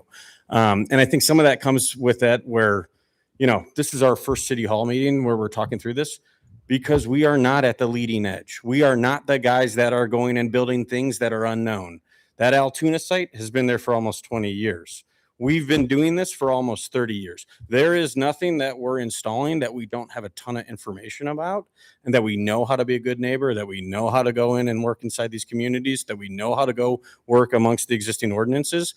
And I think the fear comes from the fact that, hey, these AI workloads are requiring so much power and so much resources that we kind of get lumped in with them. And I think that's fair. I mean, in a world of unknowns where we're creating the next AI data center hasn't even been thought of yet. The one that we just rolled out is already out of date when we're working through that. If I was sitting out in those seats, I would really, really struggle with well, I don't know what these guys are coming in and doing. I don't know what they're bringing, because there is a lack of information in terms of how AI data centers are being sourced, how they're being proposed to, civic organizations like yourself, how many people feel like there's backdoor dealing going on when this stuff's going on. And what I would suggest, just in terms of when you're looking at those projects where you're looking at the fear and unknown of what's happening there versus, hey, what an edge co-location facility is, which, don't get me wrong, I think is super cool. The fact that we got this many people here, I think is really, really telling that, like, hey, we get to go talk about what we do. We've been doing it for 30 years now in the same way. I think it's great that we've got the interest in it, but I do think it is important to have a delineation between, hey, what is unknown, what is coming with AI, what is being worked on that side versus an edge co-location facility that's primarily running, we don't say this word out loud, I know it'll go on public, legacy infrastructure for companies to just do their work. And I think that sometimes is where we get kind of pulled into all the conversation. And I make my jokes about, who's up here presenting, but I've got Mike and Jody, not Elon and Sergey. I mean, we are guys in the community who are trying to go in and support the local businesses that are here. We are not the guys coming in to say, hey, we're going to run your frontier LLM model so you can go take 100,000 jobs. That's not the business that we're in. And I think that's where you get a lot of the fear coming in. Well, that's really helpful. So we've listened to the staff presentation and Sure. we've heard your comments. And in fairness, I am very interested to hear what people say next week. Absolutely. But just on what I'm hearing tonight, I have never heard in my time on council such an incredible disconnect between the fear and the concerns with the reality. Yeah. It is it's like we're talking about two entirely different projects. But I want to sort of drill down into that. So what we're tasked with is doing a cost benefit analysis. Sure. That's what we do up here. And so we have to weigh the benefits to the city long term against the negative externalities of whatever the project is. Totally. And so the two big drivers of these, what I got in my emails and what I saw on social media, was water and electrical rates. Sure. Well, the water issue here is really a non-issue. This is a closed system. Now, unless you're lying to us, which is always possible, but the fact is that you've got facilities that are doing what you say you're going to do here. This isn't theoretical for us. So we could actually go and drive over and take a look at these systems and kick the tires on ourselves and see it is in fact a closed system. Yeah. I would, not to interrupt. No, it's all right. But I would say I wouldn't dismiss that fear, not from an actuality standpoint, but again, from a lack of information in terms of a closed loop system. Totally. Thousands of gallons needed to be filled, that hundreds of gallons needed to support that. Those are still numbers. We look at them oftentimes as very nominal, but I don't want to dismiss the actual fear that, comes from that. Oh, and I want to be clear, and thank you for that. Yeah. I am not dismissing those fears either, but I want to address them in a very thoughtful way. The second area has been concerns. So where does your water come from to fill the loop? For our closed loop utility, I mean, it's public utility water. From the water main, right? Yeah, we're not shipping it in. And if you discharge it, where does it go? Into the drain? It's a dumb question. utility. My point being is, there was even someone saying, "Well, the aquifers are going to be polluted." We're not taking water directly from the ground. Right? No. It's coming from our water treatment plant. Yeah, we're not that complicated. And the other thing is that a few thousand gallons sound like a lot, but it's probably a very, very, very small swimming pool. Well, you compare it to like a Barilla or other industrial users. This is a fraction of that. Just trying to get perspective. Oh no, it's really. I was really just going to good. ask, can we have staff input on that? Yeah, so just for information purposes, we have some different rates for residential water usage, commercial, and then we have what's called a non-peaking industrial rate. In order to even qualify for the non-peaking industrial rate, you have to, in a 30-day billing cycle, use an average of around 25,000 gallons a day. 25,000 gallons a day. a day. So I wouldn't think that the usage that we're talking about here would even rise to that level. This would probably be something more along the lines of what a medium size or small size commercial. We were using that user. when I had 4 teenagers at one time. Okay. All right. Non-electric, you said. Yeah. So now on electrical, and many emails about how our rates are going to go through the roof. And this has given me an opportunity, to your point, Mayor, that we have tried very hard to keep our electrical rates at a very modest pace. Very proud of the work that Don, you and your team have done. But what I heard tonight is that there's not going to be any spike in our electrical rates because these guys are paying their own freight. Am I right or wrong about that? That is correct, sir. Can I follow up on that real quick? Oh, please. So can you elaborate just a bit, Don, on kind of our rate structure in general, right? We've got our residential, our commercial, our industrial rates, but why it's beneficial to have custom rates in certain situations? We have a very simplistic rate design in the city. Now, for example, we have I'll call it a custom rate, or it's a special rate. It's called an interruptible industrial rate. One of our largest customers has the ability to shut off half of their capability when we call them. We give them a 3-hour notice and they shut down. So that benefits the city immensely during those hot summer days when we're trying to conserve energy. So we have a unique rate set up for that. Our Ride buses and anybody that charges electric vehicles at night and don't impact our daily usage has a unique rate, so that because it benefits the buses and it benefits our electric system. In the case of a customer of this type, they have their own backup generation. So we'd want to work with them to see if there's something that could be done that benefits the utility and benefits them. Because they can grow quickly from 3 megawatts to 25 megawatts, we want to make sure that they're bringing their own capacity, as we said in the report, to the market. So there would be a unique rate that brings that cost so that they know what it's costing them, and then making sure that it's not impacting our customers. So that's why it would be, I don't want to say a unique rate or a special rate, but a rate that covers all of those unique aspects of a customer of this type.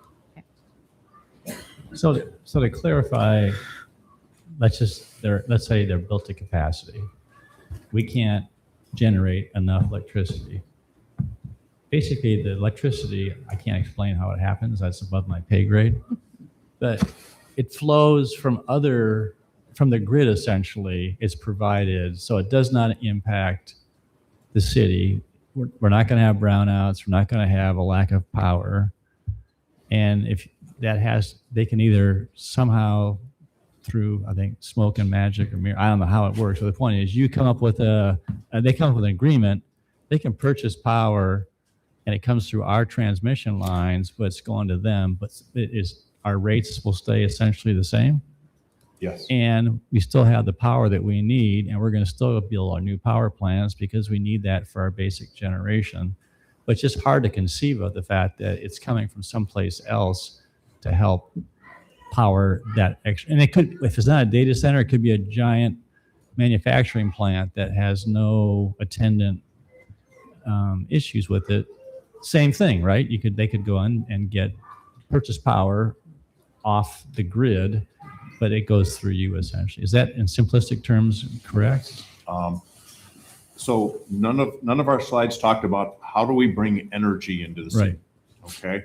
And whether a data center is there or not, we literally sit down and say, what's the cost of our own generation versus what the market is? We also look at what the load shape is for the next day. And our energy markets team then goes and says, I need 60 megawatts at 8 o'clock. I need 75 at 9 o'clock. And we buy it from MISO. If there's a 10 megawatt data center or a 10 megawatt customer of any type, instead of requesting 65, we request 75. The price, 10 megawatts in this region has zero impact on the price. 20 megawatts would have zero impact on that price, we would get the exact same quote back. And it depends upon, is wind running? Is solar running? You know, what other generations on? It's completely up. It doesn't matter if we're 20 megawatts higher or lower. All right. Rachel, you got any questions? Yep, one for staff. What? So I understand that Story County previously had a moratorium on data centers. Would that apply to the city of Ames? Is that still in effect? So the county actually still has a moratorium for another year. They considered rules for data centers and battery energy systems. They adopted battery energy systems and then continued a moratorium for another year. Nothing that Story County does applies within the city limits of Ames. Tim? So I'm still trying to channel all this anger. So if Oh, I sure. sound a little Yeah, angry, yeah. I'm trying to channel. No, keep totally. it I'm trying to sensitive. accept it. That's how we're gonna get through this together. All right. Yeah. So I want to go through some other negative externalities. Bronwyn, thanks for making the trip, by the way. That was cool of you to do that. Vibrations came up on a number of occasions. Okay. And that there is a negative impact because of the vibrations. I don't know anything about that. Could you speak to that? I actually can't because I don't know that we've ever come into that issue anywhere there. Is that an issue that you currently have at the airport or anything with There's planes a coming in? concern Or that data centers cause vibrations that are bad for people's health, welfare. Yeah, I've heard similar, and maybe our friend at the electric utility can talk about that. There was a lot of reporting out there about the San Francisco 49ers being next to a substation and having ACL injuries come through on that. So I don't know if that maybe comes in the same. Careful, line there's of a lot of thinking. Niner fans in this No, room. I know. It's just throwing that out there. But no, we've never heard it in the data center space from a ground vibration or vibration impacting any type of the community that we're around. Tim, excuse me, sir. I see your hand, sir. We won't be taking any questions from the audience, but we'd be happy to take questions next week. Just, thank you. Point of order, please. It's point of order. And sorry for breaking your decorum, but the councilman placing assumptions towards us, his voting constituents, as if we entered this phase of hysteria. And I know this forum right now is not built to address that, but I just wanted to make that point of order. Thanks. Thank you. Thank you. All right.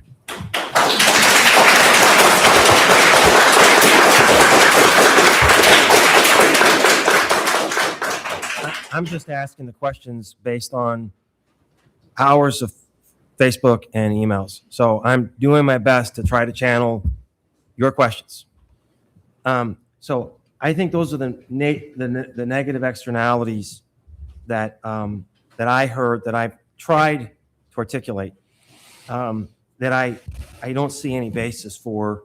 And I want to address, there was a petition opposed to the data centers. Over 3,200 signatures last time I checked on this. And this was sponsored by the Heart of Iowa Democratic Socialists of America. And I've never heard of this organization. I'm a little concerned about partisan organizations playing a role in this, but they're freedom of speech, they can do this. My concern, council, is that they have raised aspects of this project, but there's no effort to provide any actual facts that we've heard tonight that would help to respond to those concerns. So we have concerns here about the data, or about the electrical usage. All right, Tim, go ahead. Just be brief. No, I'll be brief. But I think that this is a source of this huge disconnect that we're experiencing. And so if you look at the electrical usage in isolation without having anything to compare it to, it looks like it's crazy. Like, what are we thinking that we would do this? But when you understand the measured, thoughtful approach about increasing the capacity and the generation and the fact that these folks are paying for it, now all of a sudden, this becomes a paper tiger. there's no there. So those are my thoughts on this. And if the Democratic Socialists would like to offer a response, I think. Not tonight. Not tonight. No, All right, no. of course, no, Mayor, I'm no. not suggesting tonight. No, But we're gonna have a conversation. I think if you're promoting bad information, you need to clarify it. So far, we've had fantastic decorum. We are not looking to pick a fight. We're not looking for it. We just basically want data. Sorry, that's a very poor pun. We're looking for information, facts, and basically information from the applicant and also from staff. So I don't want to go there any farther. All right, Brahman, go ahead. Yeah, I might ask a question about power. Back to power. I think some of the concern that we hear is that any increased demand creates a need to build generation somewhere. So even if you're, say, buying excess power off the market, that creates pressure, which creates a need to build increased production capacity somewhere, Correct. whether it's here or not. And if that production capacity is built using traditional fossil fuel or non-renewable methods, then even if you're paying essentially to increase that capacity, we're increasing our carbon impact. And so I think that is what a lot of people have concerns about. So I myself have a lot of questions about the potential for renewables in this sphere. And so this is more something, just an idea that I'm introducing to staff and council to think about, is how could we tie this to an increase in renewable generation, right? So, and I don't quite know what mechanisms are there. This is something that I think that I would want us to think more about, because I think there is a real concern there about increased demand leading to increased carbon impact. Even if it's not being paid by the ratepayers, it's still happening. So that, I think I'm just trying to put words behind people's concern there, even if the power needs are all paid by you, that we're increasing our carbon load to have that increased demand. So just want to put what I understand that argument to be. Yeah, and I'm happy to be as candid about that as possible. Is that if I had an answer for you on that, I wouldn't be doing this, because that is a great existential question, because everything that we're seeing, and I don't even care if it's Ames's population growth over the last 10 years, is going to come back to some increased need for demand. And how we cater to that demand, again, that's one of the things that we always work with our private and public partnerships with the power and utility companies, in trying to stay as close to them in terms of their 10, 20, 30-year planning for that. But absolutely, we're always open to any conversation on there. We are in the consumption business. We are not in the production business. And so, we can only influence as much as any of our constituent consumers can as well. Nita, questions? Related to that particular question then, and knowing that you all have been doing this for around 30 years, have you worked with municipalities or with policies where then you do make some accommodations in some way to offset that carbon footprint? Have you done any of that kind of work previously? Yeah. So I've got a little handout that I can go pass out to, or at least enter into. I don't know the process here perfectly, but I can leave it behind. You can go take a look at our entire ESG initiative that we have that. We do have policies and processes in place because we are operating in communities like Austin, Texas, in San Diego, California, who probably have greater or larger power consumption concerns like that. So we are used to working in those and looking at, hey, what are the carbon credits? What are the carbon offsets available to us?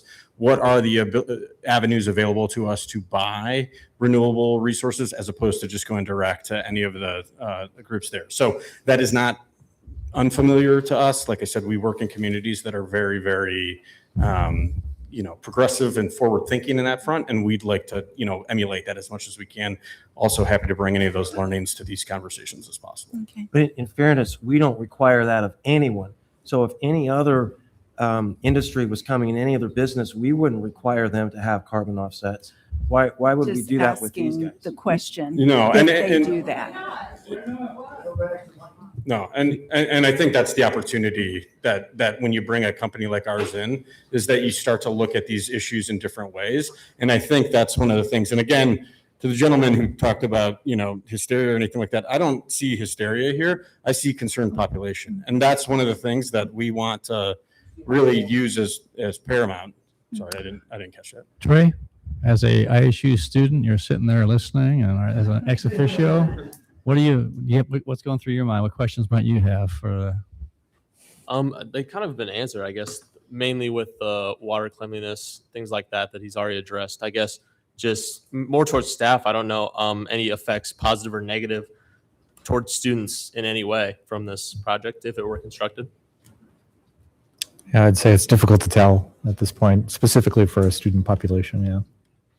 I know most students are not here in Ames right now, so I didn't know if you had heard from any of your constituents. So I've got another to ask.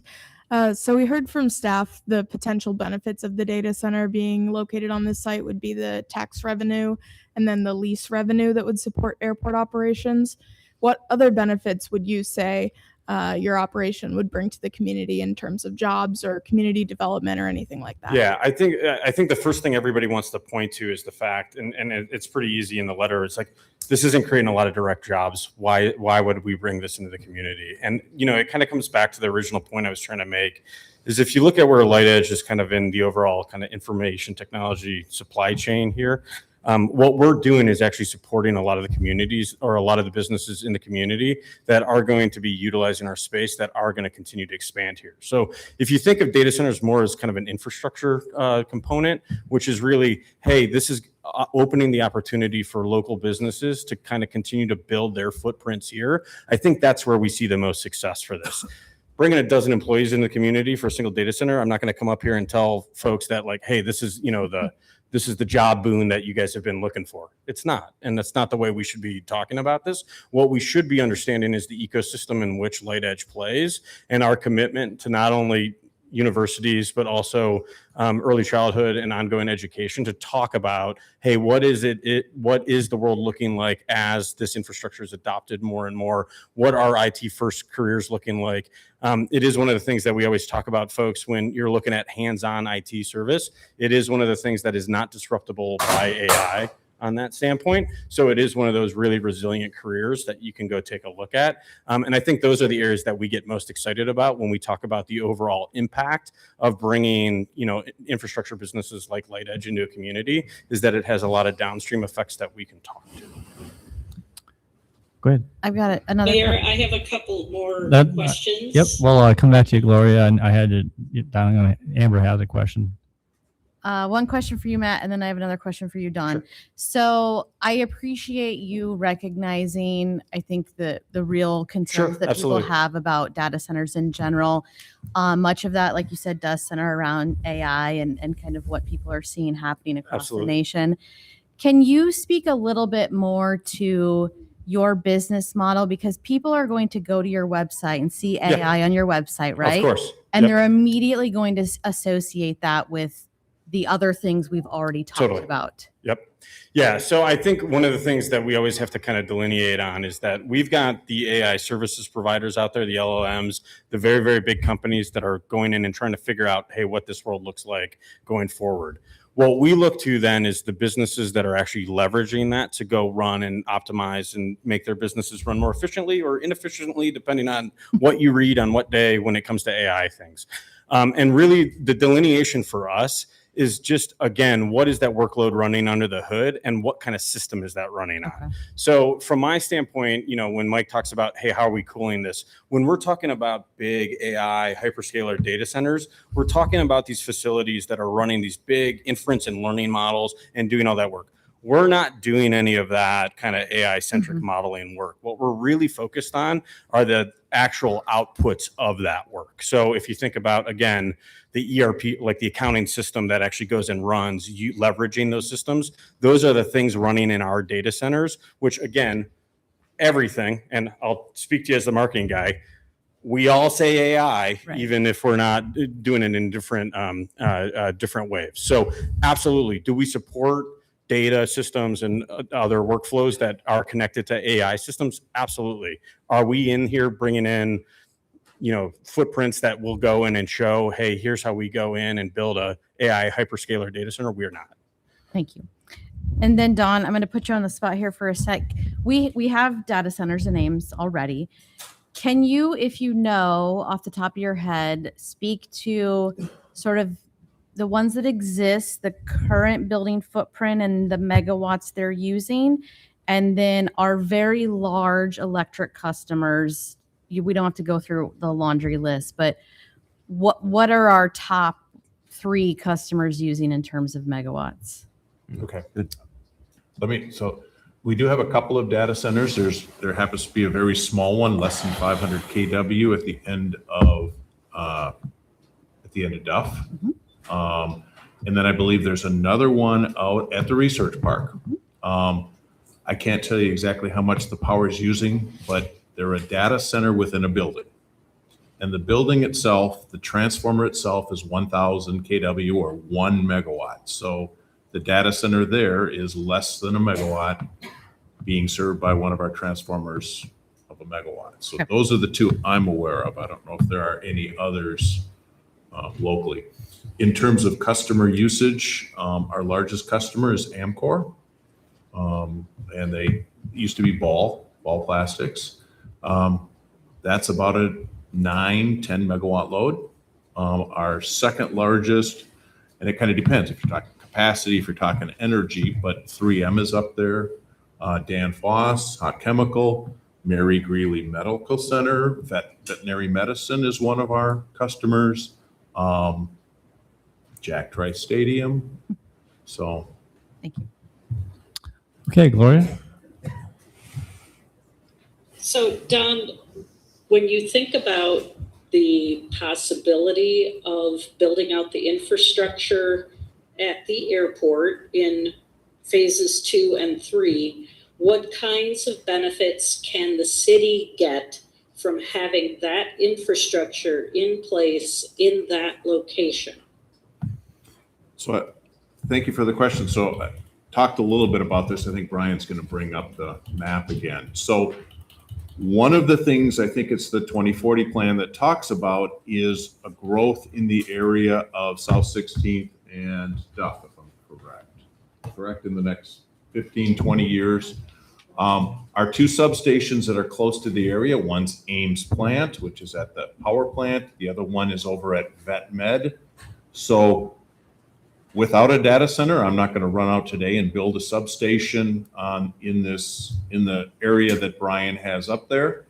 If there is if there is a need for a substation for a data center, there is value in having a feeder or 2 at a future date to help support the service of South Duff and South 16th Street. We could use that as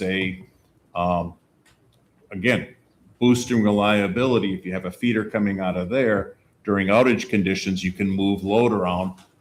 Vet Med is a very heavily loaded substation. Ames plant is a heavily loaded substation. So we would take advantages of that which is there, but I wouldn't go out and build it just for the city of Ames today. Also enable us to possibly add solar at the airport and get the energy from the solar to the grid?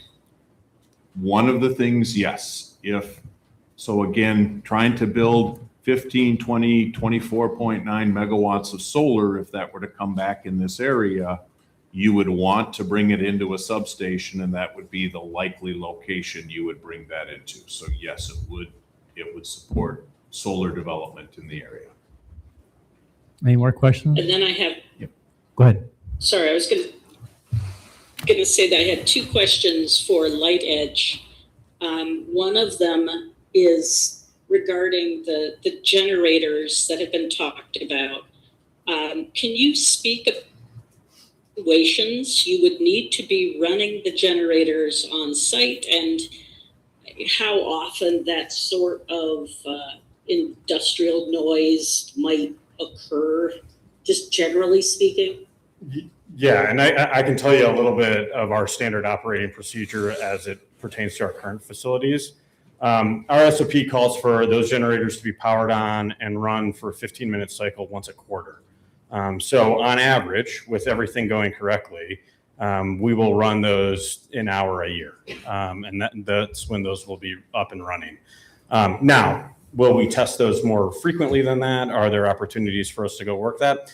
Absolutely. When we are using those generators, it is typically because of some extreme situation, increased load needs, some sort of state emergency that you're working through that. Those are typically well in advance planned events. We do have scheduled outages, things that we have to do, crossovers, things like that.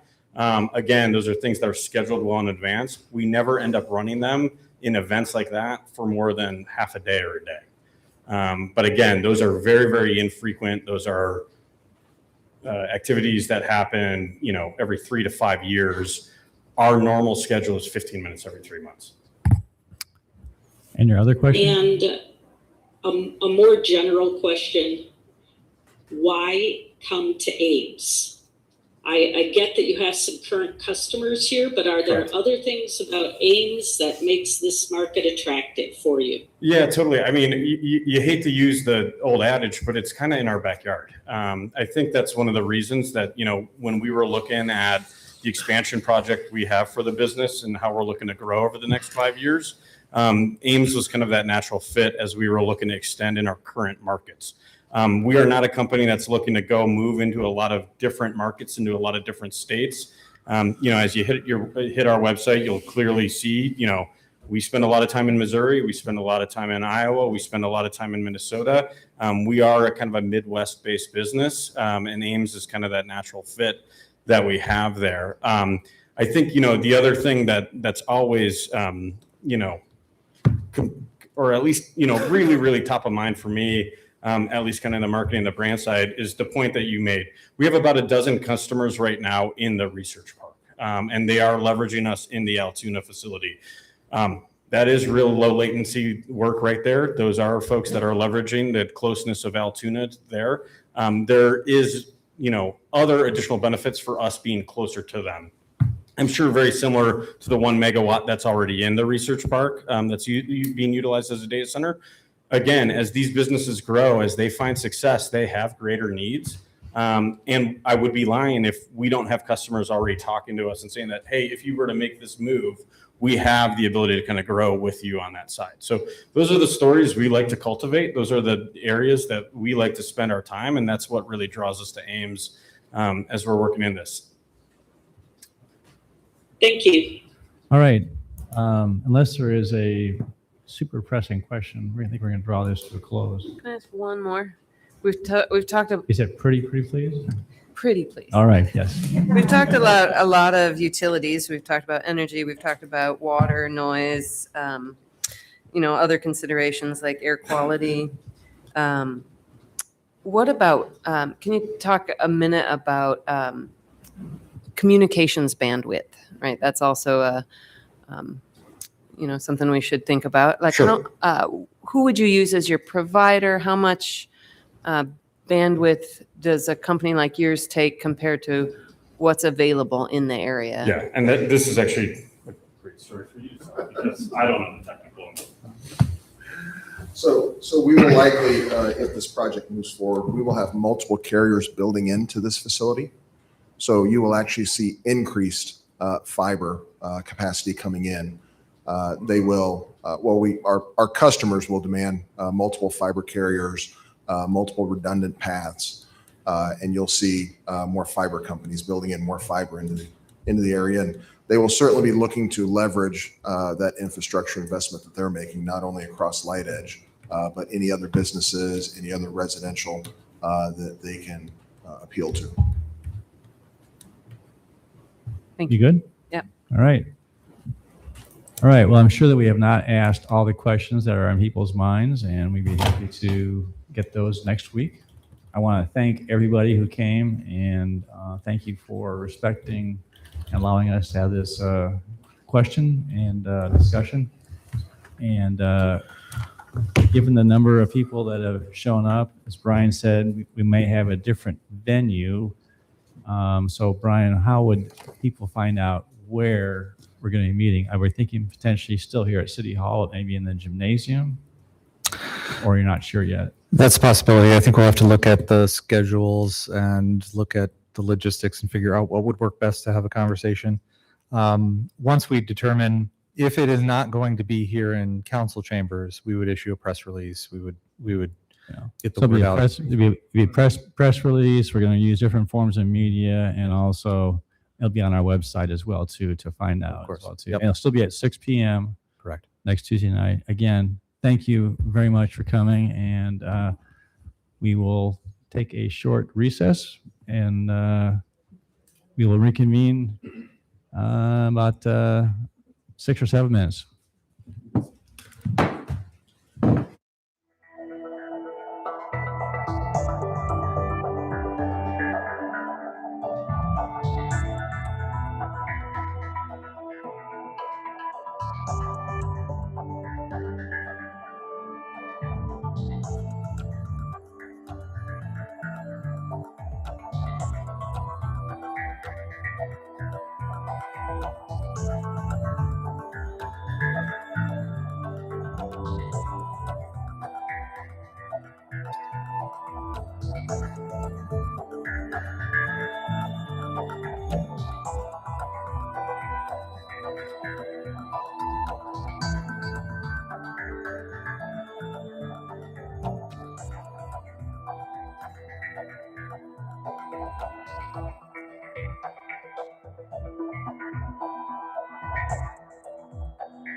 All right.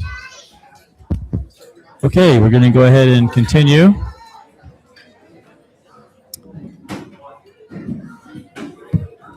And I believe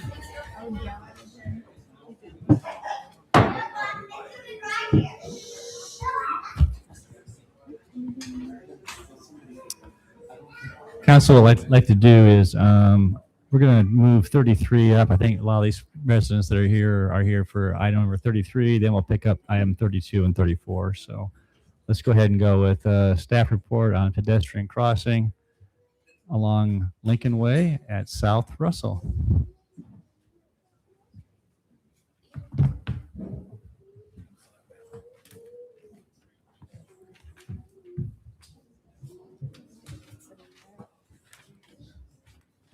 Good evening, Mayor and Council.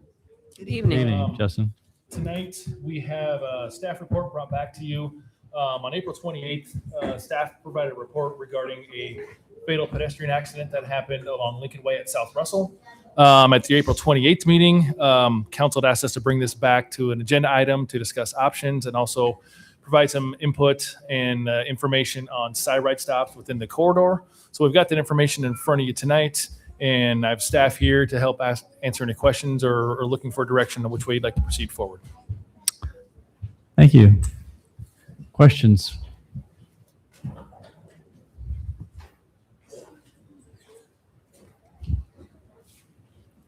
Can you remind us of, oh, I'm still not close enough. Okay, sorry. Can you remind us of any input that we've had about this street and whether problems currently exist because of lighting or other issues? I think I would answer that in the context of we had a walk bike roll plan that had a lot of public input. That would have been back in, I believe, 22, 23. Is that Okay. right, Damon? That's right. So we had public input regarding how pedestrians work across the community, not only on sidewalks, but also shared use paths and many different forms. So out of that came a list of priorities. And out of those priorities were narrowed down to locations of where we should focus on high level priorities for crossing safety and also high level priorities also in terms of shared use paths and things like that as well. So out of that plan, we got a lot of public input. But one thing that is note of that plan is that this location was not part of that high priority corridor that happened during there. So the location at Lincoln Way and South Russell was not identified through the community input and also through some of the technical work that was done to identify it as a high priority crossing. So that's what you would see as different in the input. Okay, thank you. Well, one thing I would add to it, so the walk bike roll plan, that doesn't mean that there weren't deficiencies. That doesn't mean that there weren't places along arterial streets, collector streets where we wouldn't want. It just, when we took all the feedback from the public and where you would want to cross, and then we put a financial lens on that whole issue. I think council, when we adopted the plan, we only could fund roughly 15 to 20% of the priorities. So that would cover the high priority tier and then maybe some, depending on good bids, of the mid to high. So that left probably at least 70 to 80% of what you would consider deficiencies, but there just isn't enough resources to build every crossing on every corner up to a certain standard. Would you, Justin, just kind of maybe just for those who are here and just review, just highlight the option 1, 2, 3, and 4, just real quickly at a very high level. That'd be Absolutely. helpful, I think. So there are 4 options in the staff report tonight. Option 1 is really continuation of that walk bike roll plan.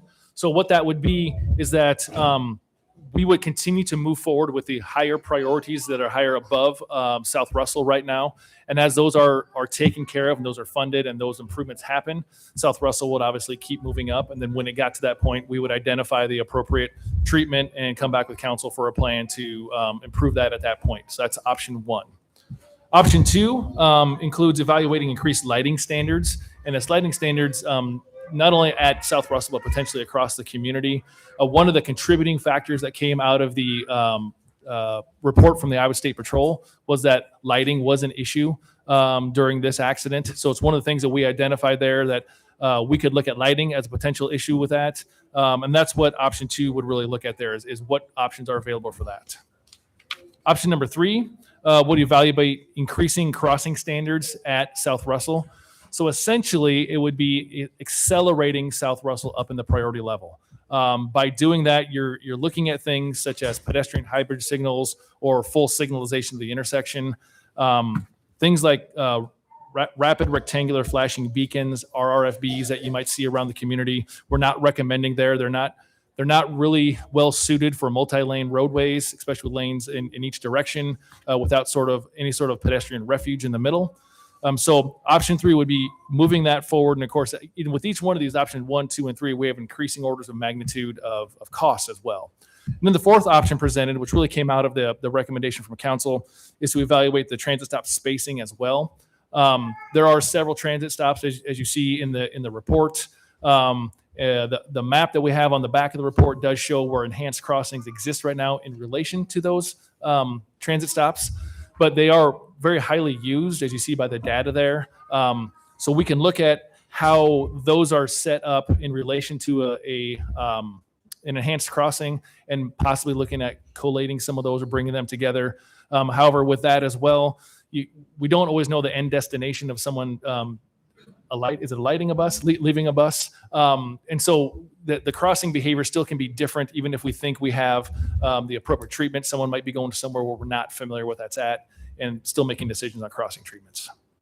So under option 3, it says current guidance would not recommend their use on a multi-lane arterial street without additional consideration for pedestrian refuge.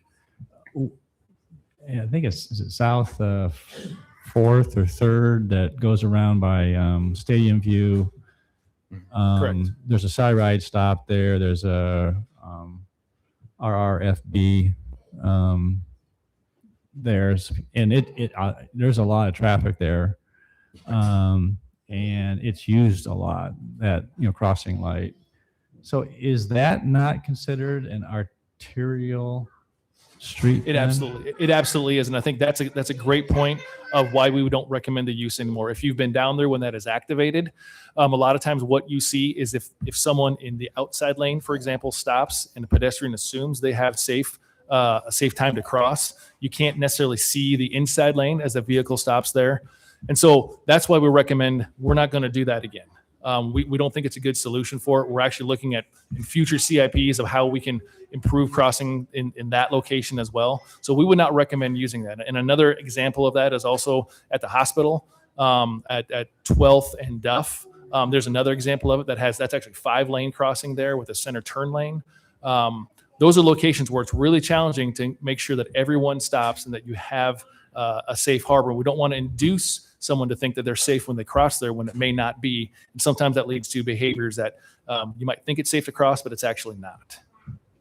And then, Barb, appreciate you coming. Can you just maybe comment on the impact, or I know that this is governed by Transit Board, not by Barb Neal, by putting the stamp down, but can you talk about what the impacts would be for changing or deleting some stops so that it encourages people to kind of use some of those crossing areas? And I have a follow-up question after that.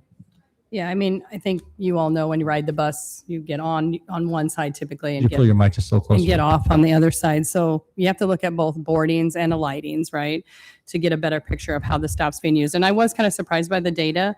I will say that Russell stop paired together is about 6,100 passengers are using it annually, and it's pretty spread throughout the corridor.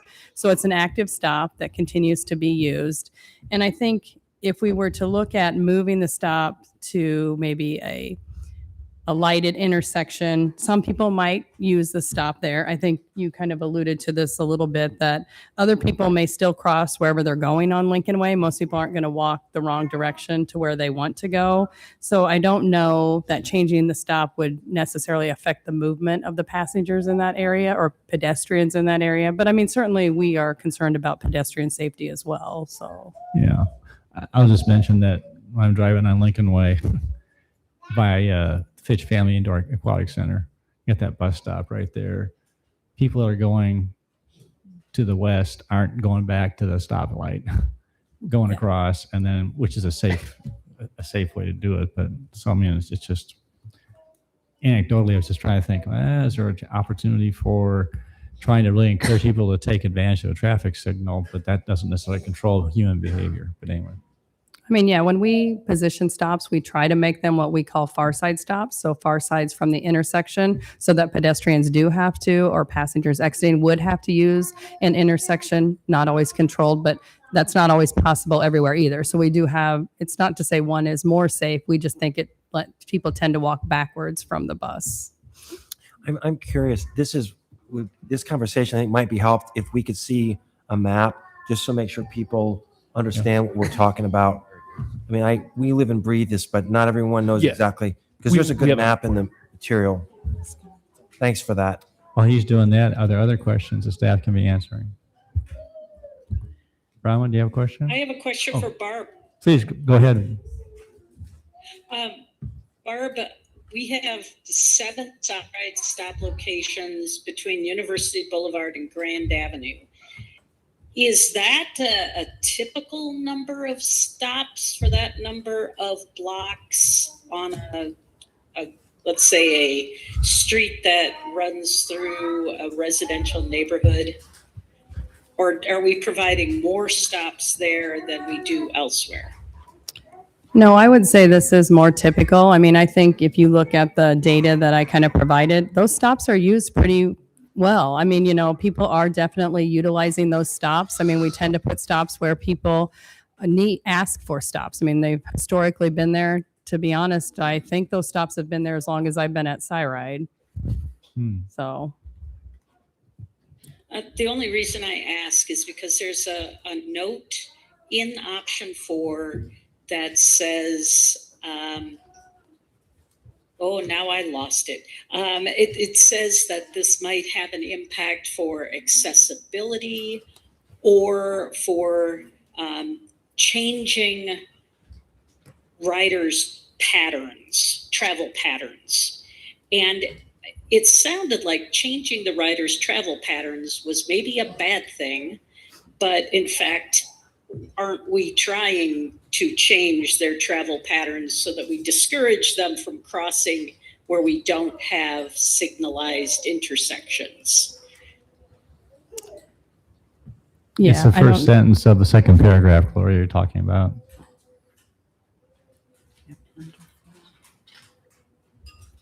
I mean, I think what the point here, I guess, without trying to quickly read it as I sit here, is that ultimately we can try to change people's travel patterns, but that doesn't always work. I think you could lean into what happens at Iowa State University. They try to tell people where to go, and then there's another direction where people go. People tend to take the path of least resistance. So I'm not sure, and I would defer obviously to Public Works and traffic and the engineering to kind of tell us if there's a better solution.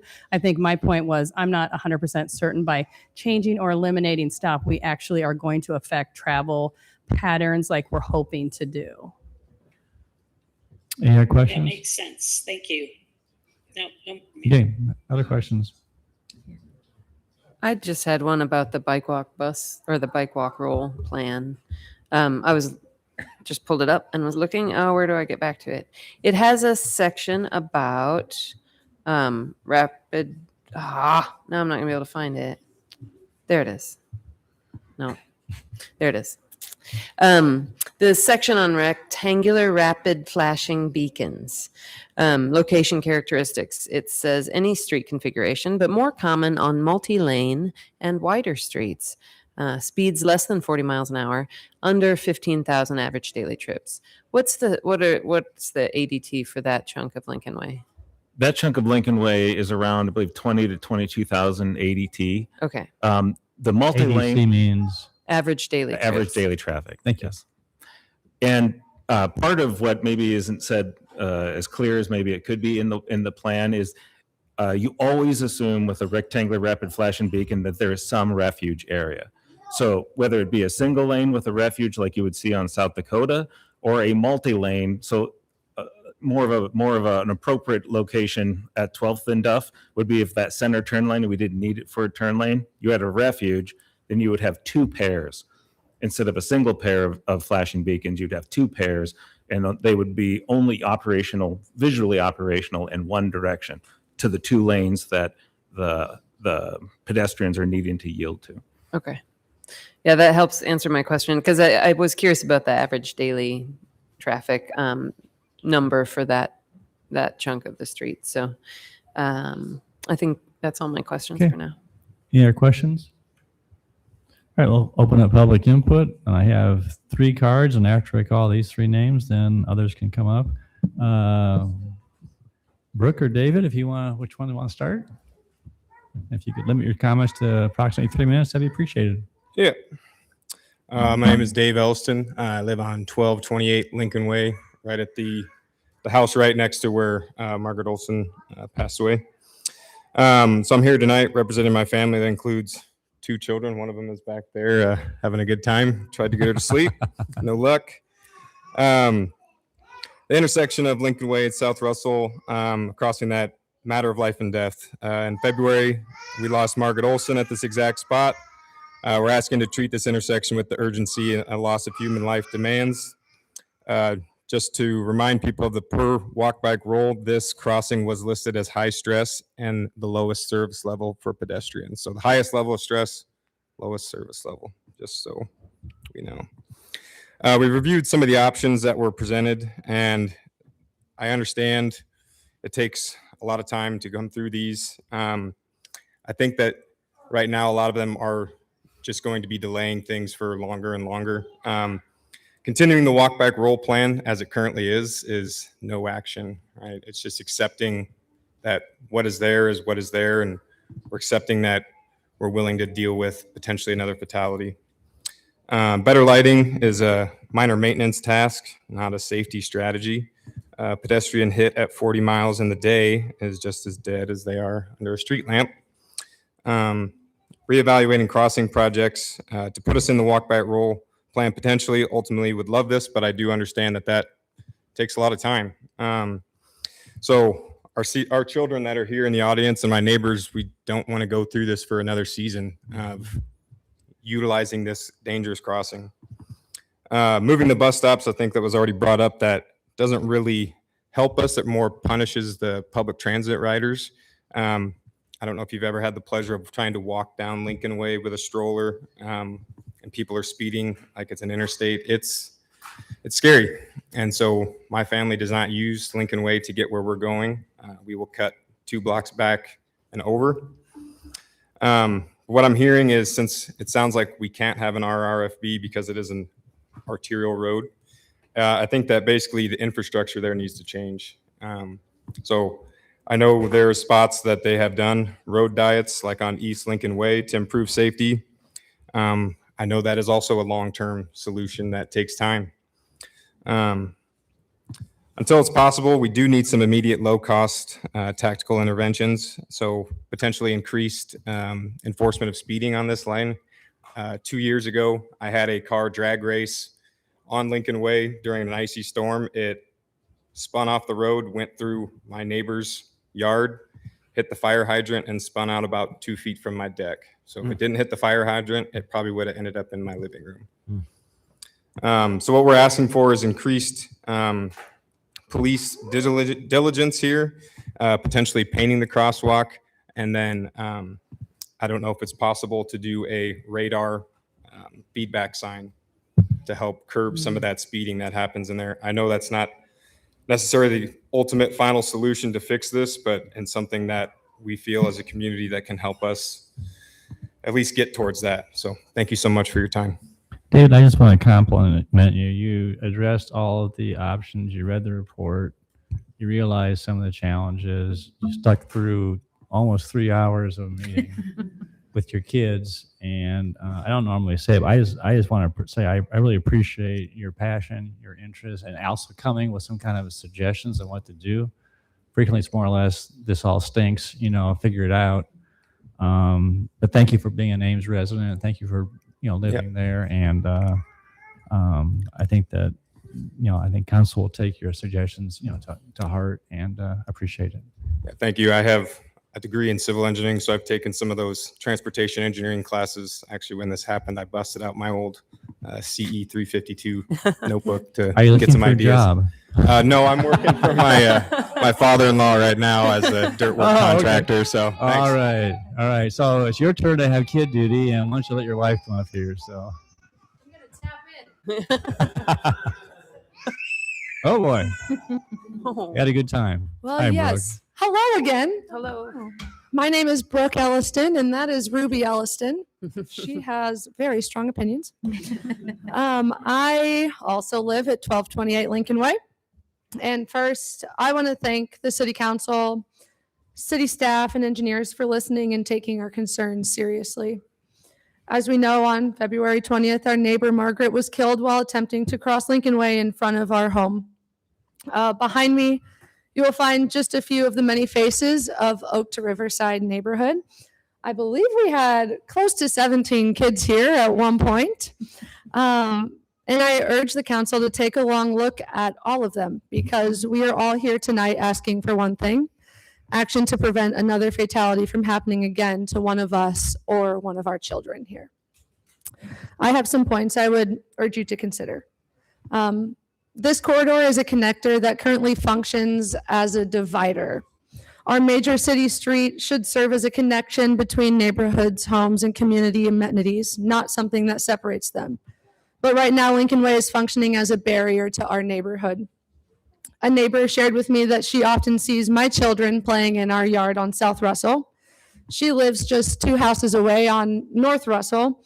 And even though she's close enough to see us and hear us, she often chooses not to come over with her 4 children, simply because she does not feel safe crossing Lincoln Way. This is not how a neighborhood should function. Another neighbor works at Iowa State just over a mile away. Instead of traveling the direct route, he goes 1.5 miles out of his way just to avoid riding along or crossing Lincoln Way. He is a local, able-bodied adult, and he still fears for his safety. If a local, able-bodied adult is choosing significant detours, how can we expect children, people with other abilities, or visitors safely navigate the same corridor? Good infrastructure should make safe choices easier. When residents are avoiding crossings, it's a sign that the system can be improved. This is a heavily used corridor with growing demand. This section of Lincoln Way serves established neighborhoods, side ride stops, Iowa State University, and major community destinations. The 2 nearby side ride stops, as we talked about, serves approximately 123 riders a day. I am not a civil engineering degree. Check the numbers, but those riders, they have to cross the corridor every day. Since Margaret's death, that means thousands of transit riders have continued to face the same unsafe crossing conditions that took her life. In addition, this corridor experiences increased traffic from university events, football and basketball games, and growing community infrastructure, including the new aquatic center and future developments like the link in Sci-Town. Pedestrian demand here is not decreasing, it's increasing. And furthermore, the city has already recognized this corridor as important. The City of Ames has a budget of roughly $300 million annually, which reflects its ability to invest in major infrastructure across the community. We are grateful that the city is investing in pedestrian traffic and safety as seen in the East Lincoln Way corridor, and we're just asking for the same attention and urgency here. More important, our section of Lincoln Way has already been studied and identified as a corridor worthy of investment. About 10 years ago, 2017, the city engaged residents in planning efforts that included concepts such as improved pedestrian and bicycle infrastructure, streetscape redesign. That planning effort alone demonstrates something important. The stretch of Lincoln Way was already considered significant enough to study, design, and reimagine. A part of this project is even already greenlit, the LINK project. In the 10 years since this study, we have seen increased pedestrian and street traffic with new amenities being added. But the most important thing to change since then is our neighborhood lost a community member. We lost Margaret. We are simply asking that this corridor receive the same level of priority it was previously given when it was being studied for redesign in 2017. Safety improvements are needed now. While long-term redesign is considered, there are immediate steps that can be taken. We're asking for urgency. We're asking for increased enforcement of speeding along the corridor. We're asking for speed feedback signage to encourage compliance with the speed limit. And we're asking for a clearly marked, highly visible crosswalk. These are not large capital projects. These are immediate safety interventions that can reduce risk right now. The question is whether we act now or wait until another family, possibly one who's sitting behind us right now, experienced the same loss as Margaret Olson's family had to. Thank you. Thank you, Brooke.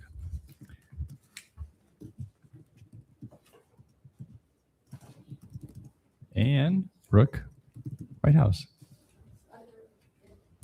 Hi, my name is Brooke Whitehouse, and my neighbors did a great job speaking their mind, so I won't waste your time by saying them again. I live at 1003 Lincoln Way with my husband and 2 children, and I just want to say that I believe that all the children in our neighborhood deserve to feel safe walking on their sidewalks. And I'm just again asking for immediate safety intervention, a greater police presence, a painted crosswalk or speed monitors, and maybe in the future, a widened sidewalks, a road diet, or other pedestrian safety measures. Thank you. Thank you. Does anybody else want to address council tonight under public input?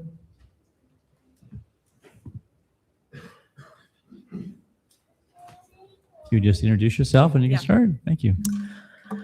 I'm Katie Chittister. I live on North Russell Avenue, just off of Lincoln Way. And I was one of the first on the scene to the fatal accident that took Margaret's life. My husband James went running after we heard a loud crash, and I followed closely behind with my phone, calling 911, not really knowing what we were stepping into. As I made my way to Lincoln Way, I saw Margaret lying on the street, not moving. I looked to my husband and the young college-age girl who was screaming, "She's dead, she's dead." I saw the whole thing, she's dead. I ran to her and embraced her, trying my best to calm her down. James called to me and said she's still breathing, so we held on to hope. We hoped for the best and prayed she would pull through. Margaret Olson, as we know, did not pull through. She died because she was trying to cross the street, as many of our neighborhood does every day. So whether it's a mom pushing a stroller, children on scooters, college students waiting for the bus to get to class, Iowa State athletic fans walking to enjoy the game, or dads commuting to work on bike, we should all feel like we have a safe way to travel or cross Lincoln Way. And right now, we do not feel like we have that safety. We have at least 30 children just on North and South Russell, and many, many more on surrounding streets. I'm a stay-at-home mom with 4 kids, ages 8 to 8 months, and I know how challenging it is to cross the street anywhere on Lincoln Way, no matter the time of day or the lighting. There is no spot in our stretch of Lincoln Way that I feel safe being on the sidewalk with my children. So alternate routes are taken to avoid at all costs being on Lincoln Way, like many of my fellow neighbors have said. As cars go so fast and the sidewalks are small and not always well kept, a slower speed limit, flashing signs to let drivers know how fast they're going, and more police presence and enforcement of the speed limit could really help some of these issues. Almost every time I turn west onto Lincoln Way, I get a flash of that night, and the image of Margaret is truly burned into my brain, a moment that I won't forget. And to have her death just brushed over is not acceptable and will not be accepted by our community. My final thought and question for the City of Ames, in the most respectful way, is how many people have to die or get hurt crossing the street for us to take immediate action and make a change? Thank you. Thank you.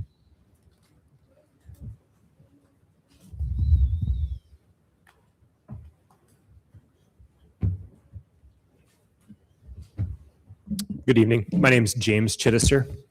Thank you so much for your time. I appreciate the attention that you've given us. Thanks for hanging in there. It's been a long couple hours. And so I appreciate you giving us our time. And staff, thank you for putting together the report as well. Again, I don't want to take up much of your time. Dave nailed it. I think you said it well, Mayor.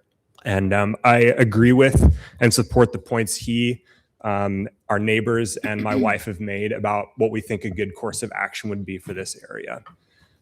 We would love to see continued development and a concrete plan with a good timeline moving forward on how this corridor can be more accessible for people who are walking, biking, or trying to ride the bus. In addition to that, we would also like to see more immediate action, as has been lined out through speed monitoring signs, increased enforcement, and other measures that are seen fit now and soon, so that we can avoid or take preventative steps to prevent another accident. Thank you again, and have a nice evening. Thank you. Others?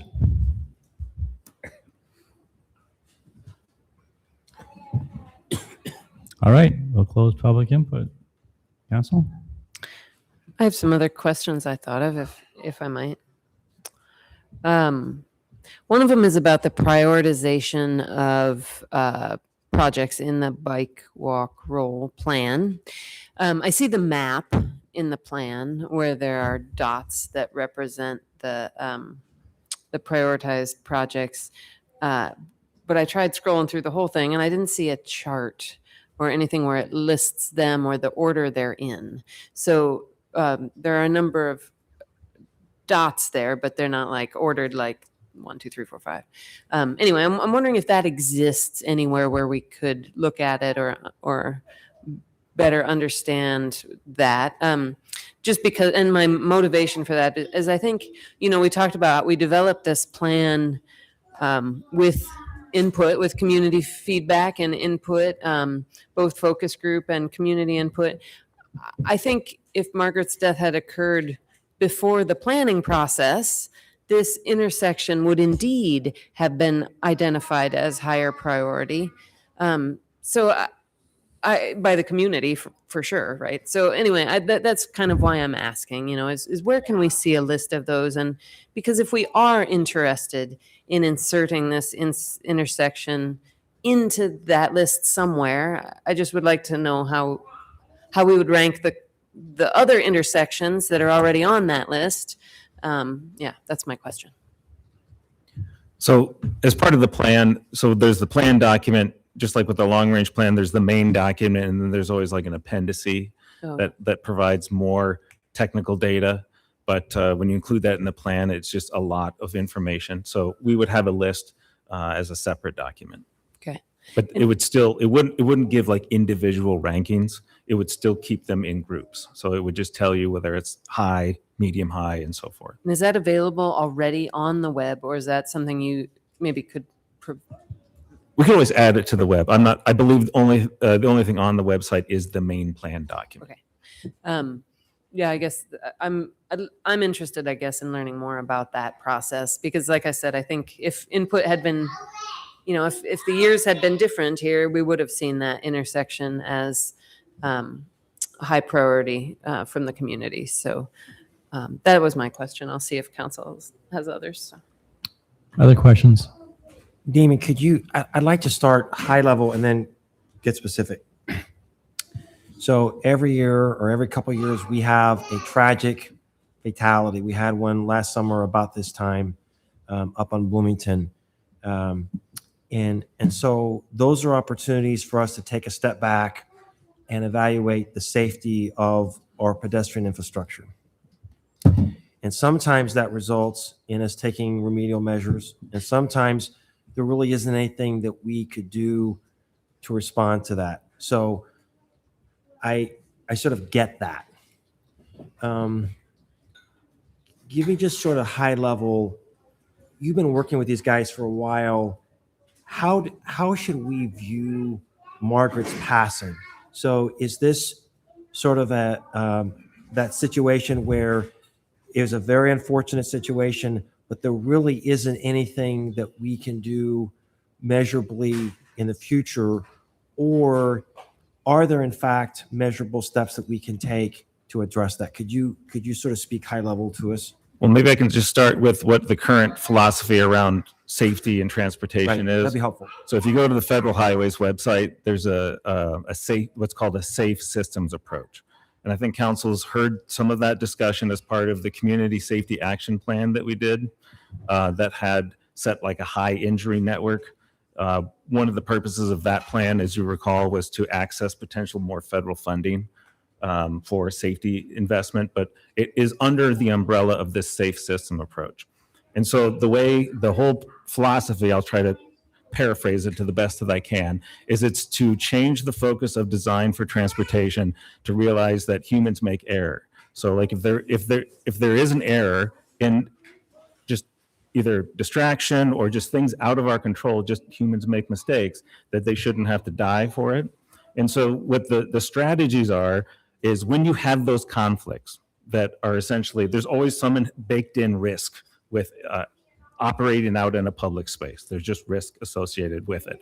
Anytime that there's potential conflicts, so any place that there's a crossing, an intersection, whatever it might be, there's kind of three general categories you can do you can address the issue. Is you can either try to separate it. So you heard a lot tonight about we're too close to certain things. So you can try to separate modes, providing space, buffering, planting. So in a perfect world, Lincoln Way would probably have, let's say, I don't know, 20, 30, 40 more feet of right of way. You would be able to separate sidewalks. You'd be able to provide space. We'd have refuge areas, all those kinds of things if we're able to rebuild the street new today. Then the second thing that you would do is if you can't separate things, you try to protect them. So this is where I think some of the concept is harder to understand as far as protecting things, because the simplest thing would be like if there was a pole, a utility pole, you would put a barrier on there so that a car couldn't hit it. With a pedestrian crossing, it would be sometimes you see the most extreme is the grade separation, where you would have a bridge or some other kind of path where you're avoiding the street entirely. Or other places you would have refuge areas would be kind of considered a protection. You might have restricted car movement. So you see sometimes where you would have a partial diverter where people wouldn't be able to turn down a particular direction because that movement of the vehicle and the pedestrian crossing, you need to remove the conflict. So you would have a barrier. And then the third option is you remove it. And that is the one, so you would remove the demand for that movement. We don't typically do that. I know we've been talking tonight about where our transit stops, where our improved crossing. We've always tried to improve and add access. We've never taken away crossings, or we haven't gone to the extent of removing the conflict by removing the demand for it. So those are kind of the three categories of like the strategies that we try to do. So I would say by and large, our focus is to try to improve crossings, improve them at a rate that we can afford to do. So when you look at the walk bike roll plan, the investment level that you're seeing along all arterial, like community wide, is having this same kind of issue at all the different crossings. I think we had mentioned this when we first presented this issue, was that at least half of the crossings that are monetized, that are in the constrained plan as far as like what we feel we have the funding for, are at least half related to Cyrite crossing. So it's improving this exact issue, just not at this location. And it is really just a matter of resources. Okay, so that's helpful. It's just one council member. I want to fix this for these people. And I don't know how to fix this. But I understand we have to balance this. We have budgetary constraints. But I want to fix this for these people. And I'm willing to spend some money on that. And maybe we'd be willing to make some modest changes. And I don't know that we have to fix this tonight, but we got to fix this. And so, and maybe I'm asking to think outside the box, maybe, because you have been so helpful at helping us sort of analyze things in a coherent, consistent way.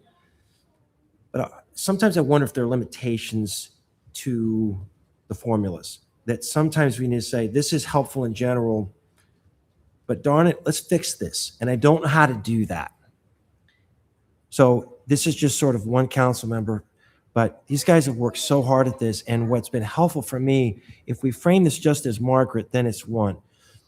And I get it. These people moved to the neighborhood. They knew what they were getting into, but there are tons of kids living over there. So how are we going to fix this? What? They're here to stay. One of us sometimes move.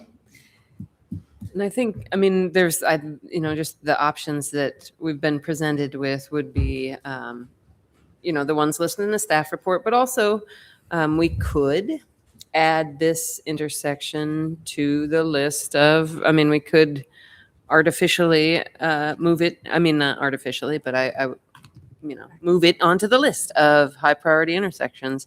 It still would have to get prioritized in that list, but it would place it on that list, right? So that's an option. And in the meantime, we got some suggestions from the residents about some temporary things we could do to potentially address the speeding issue, which I think exists whether or not we enhance the crossing, right? The speeding issue is still a problem where someone might spin out and go up into a lawn or whatever like that. We heard that happens, right? So the speed feedback sign was one suggestion we heard, and then increased enforcement was another suggestion. To me, those are easy. Pretty easy, not super costly, things we could do right away.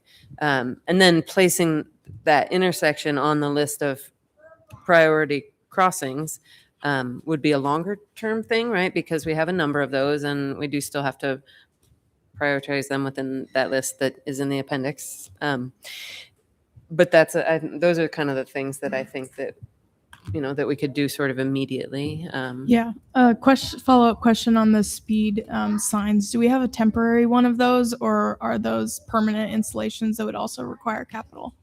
The police have a speed trailer that they put out, and I think they use it all over town, that could be put out at any time to help with the effectiveness of providing a dynamic feedback sign. Okay. But like the ones that we have around the community are a capital cost. What is the typical cost of those? Well, a dynamic feedback sign is somewhere around $10,000. And they're usually most effective on single lane approaches. They're not really how do I put this? It's not a very detailed radar. So along Lincoln Way, we could certainly do it. It's relatively low cost, but it won't, with multi-lanes of traffic, it won't necessarily have the same effect that you might see on let's say the Ontario and Garfield. Mm-hmm. That one has much more effect because it's a single lane of traffic. We have one on Duff though. Yeah, no, it's not doable. It just, as far as like telling feedback to those who are speeding. Sure. Yes. Yeah, that's fair. So, Damien, what do you I think? tend to agree with, I agree with Bronwyn that it seems like we've got a range of maybe intermediate things that we could do before we get to whatever the walk, bike, roll plan prioritization is. Putting up the feedback sign and maybe painting the crosswalk, or possibly installing some more lighting. The things that are less expensive but address some of the major concerns, which seem to be visibility and speed, I think are things that we should look at in the short term and then consider what the long-term solution is and when that's implemented. Mayor, do you want a series of motions? Yeah, let's go ahead and let's draw this to a close. And I think you identified quite a few of them. Go ahead, Brahman. I would move that we play, what do we call it? The dynamic feedback sign? Dynamic feed signs. Dynamic feedback signs. Yes. I would move that we place a dynamic feedback sign at this location and request increased enforcement of speeding from the police department. Second. Okay. If I can clarify, Mayor, that you're talking the trailer, or you're talking the permanent mounted signs? I want to make sure. I guess I was talking the permanent mounted Okay, sign. Like Well, purchase a set of. Purchase the set of them. Yes, exactly. So the point is that initially you could put the trailer there. The trailer for until we get it on order. Yeah, that's fine. But yeah, I think a permanent one is appropriate at that Just location. point of clarification, would there be one on both directions then, not just one direction, correct? It should be in both directions if you want permanent mounted signs. Right. Yes. Sure. And moved and seconded. Any discussion? Doesn't matter, say aye. Aye. Any opposed? Aye. Any opposed? Motion carried. Anything else? Well, yeah. I mean, the other one, I understand that within the list of priority projects, it would still need to be prioritized, but I would move that we put this intersection on the list of priority intersections for enhanced crossing because of its proximity to a side stop. Second. So could you clarify, because I'm really interested in this, practically, what does that get us? Well, so the current plan doesn't rank, so like there's multiple crossing locations in the plan. They've talked, let me give me a moment to speak through like the process of the walk bike roll plan. So it took and analyzed every single possible crossing, literally every crossing at every intersection. And then so that was the analysis that you've heard about tonight about like high, medium, and low stress.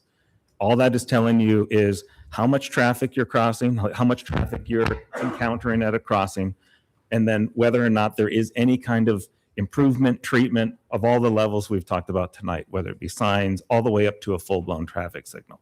Then the plan pared those down into a frequency of investment. So all the different potential places that we would, so like that's why you see, for instance, on this map is kind of a microcosm of that. You see roughly every 2 to 3 blocks, some kind of investment. And then there might be a deficiency above that. So that's where you saw the priority plan, which is how we generate projects that show up in our capital or CIP, which I think council knows we're investing as each CIP at least $6 million. I think we've always exceeded that minimum target. This location itself at Russell, if you were to ask me, like, how would you address crossing in this area, would be similar to what you saw on East Lincoln Way, what's currently going on Duff, would be more of like a corridor study. So that's where we would, so I know we're very focused on this location. I think the better way to address this issue is how do we design, and you heard that a little bit tonight, like how do you design in walkability throughout the corridor? Right. Because there may be something we'd like to do at South Russell, but either there's houses, there's property, there's topography, there's like functional issues that we can't just shoehorn in an investment. Whereas maybe it could be near here, serve the same purpose, but through some minor corridor adjustments, make those differences.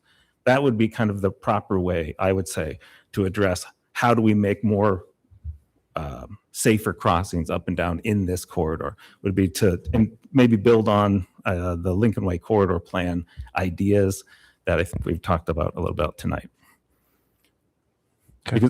Versus like, for example, the walk bike roll plan, because we can't fit in a hybrid beacon at a crossing, or we can't use the rectangular rapid flashing beacon, it would tell you it's not recommended to just paint a crosswalk because it's an arterial street.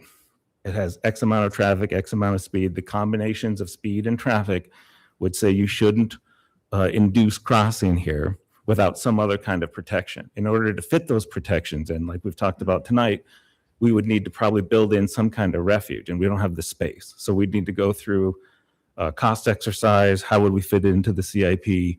To, like, I'm just giving an example, like if we were to build a refuge area and put in a rectangular rapid flashing beacon, because that was the solution that we felt best fit this context, it would take more than just throwing it into a current operating budget. It would take some time and some design to figure out the best solution. So you know, you think, go ahead.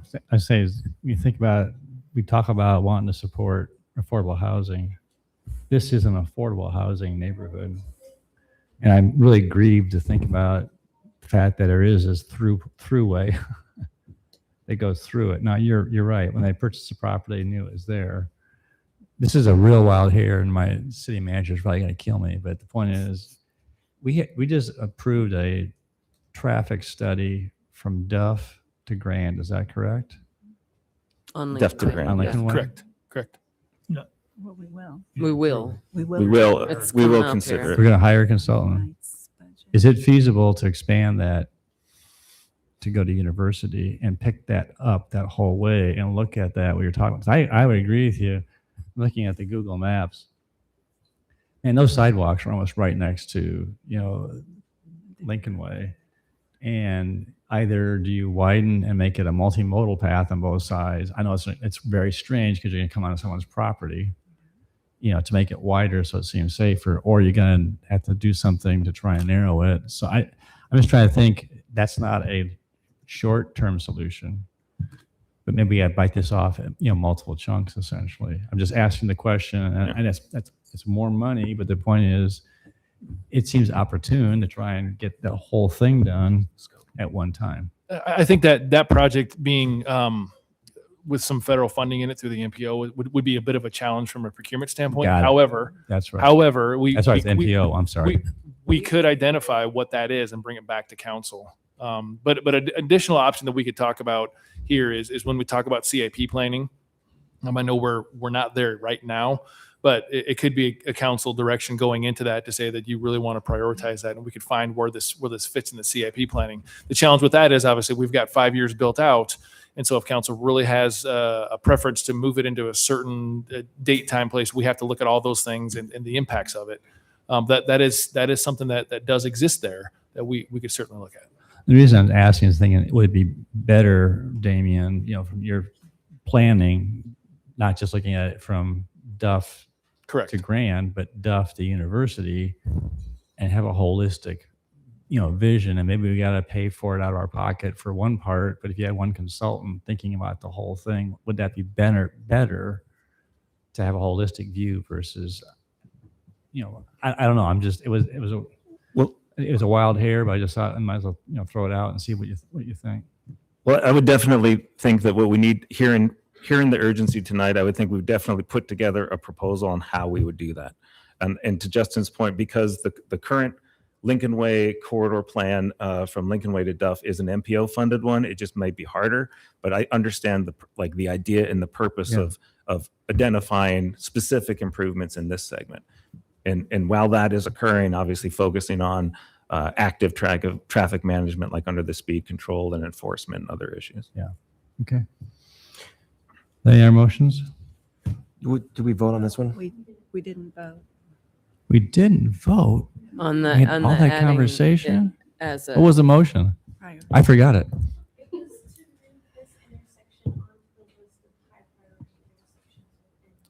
You're right. That was a motion. Okay, and it was moved second. All right. Those in favor of the motion, say aye. Aye. Any opposed? Motion carried. I guess it's getting a little late. I'm just. And so, Damien, what I'm trying to hear is how we can make this safer for people to take their kids across Lincoln Way. Tell me again why we can't use, and I keep forgetting the name of this rapid rectangular flashing beacon. So this is the kind of thing we have over by McFarland. Mhm. So tell me again why we couldn't use that, because that would be a game changer. If a mom taking her kids wants to cross Lincoln Way, she could press that button and feel safe crossing. Why can't we do that? Well, the short answer is we can do it. What I'm trying to caution council on is we have experience up at 12th and Duff where one lane of traffic came to a stop and yielded to a pedestrian. And up there, it's mainly employees of the hospital going back and forth. And the inside lane hit somebody there. Thankfully, they were injured and just kind of scuffed up. But you have what you call a dual threat with multiple lanes, and you have no way to break up the multiple lanes. You have to make the crossing movement in one crossing. So that's why I talked earlier about having a refuge area. Is it legal for us to put in a rectangular rapid flashing beacon crossing at Russell? We can do it, but I feel that we have experience that it will give you a false sense that all four lanes will come to a stop for you. It's a false sense of security.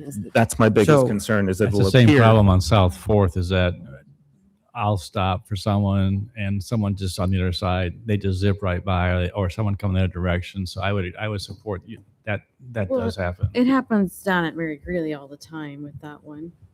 And just to clarify, the reason, sorry, I know it's late, but the reason why it happens is the person doesn't have enough time in the allotted signal. Is that the reason why? No, what happens is, so you have to have it outside the roadway. So for example, if you have any, even kind of mildly high profile vehicle who stops in the curb lane, the inside lane can't even see the flasher. When you say inside lane, you mean the one that's closest to the The center? one of the that's in road? the middle of the road, Yeah. yes. Yeah. So you would have to probably build some kind of like, almost like a truss structure. Right. Over the road, which gets back into my comment about hybrid. like right of way and impacts to houses and things like that, in taking the time to program that design and so forth, versus just simply placing rectangular rapid flashing beacons. That's not a terribly hard thing to do, but the road challenge is why it becomes not a recommended practice. All right. So do you need any kind of direction in terms of the traffic study from council in terms of at least looking at that? I mean, not doing it, but just looking at it. Why don't we develop a plan and bring it to you? Okay. And we can either bring it into either a memo or bring it back to you on agenda, and to see if that's something that you agree with, and we can maybe get some ideas on cost. Then you can give us direction if you'd like to proceed with that. Do you want a motion to do that? Or are you just fine? Just you're going to put the plan together? We can develop that. Do you have any idea? I mean, would it take what's an estimated time? A month and a half for the plan to put together in your work schedule? I believe it would be very much on the order of the Lincoln Way, the current Lincoln Way plan. I think we could use that almost as an analogous number to what a plan. I'm saying to come back to Give an council. answer back to council. For information, for memo. I would think sometime in July. I don't know if the next meeting in 3 weeks, possibly by the 14th. Okay, so but in July. Before the end of July. Yes. Sure. So everyone in the audience knows that we're looking. Okay. And so one other option we haven't talked about is, and this is something that Dave had mentioned, was improving the lighting. So that's not expensive. Tell me why couldn't we improve the lighting here? Well, the street is lit at current urban standard. What that is really talking about is developing a higher standard than what is currently, quote, acceptable for an urban street. So it would be working with the electric department. A little bit what we've talked about tonight is like, do we have infrastructure, fixtures, and all sorts of, it would be evaluating adding lighting along, not just this corridor, but essentially any arterial street. Like it wouldn't be the entire town, it would just be arterial street crossings. Do they need to be built to a higher lighting standard? And what would the cost of doing that be? And do you have a sense, is there a benefit, a cost benefit in terms of safety by adding, and let's just say for a second, we don't care about the cost. I don't care about the dark sky thing. I want to keep those people safe. So if there was a delta where we could increase the lighting and improve safety, is there something there? Do they have something there if we increase the lighting? I'm sorry, I'm just going to jump in. I live right on North Russell, right by Lincoln Way. My light that's across the street from me has been out, so no light whatsoever for several years now. So you can start by replacing that light bulb or whatever it is, right? Okay, I made an exception to go ahead and let you share.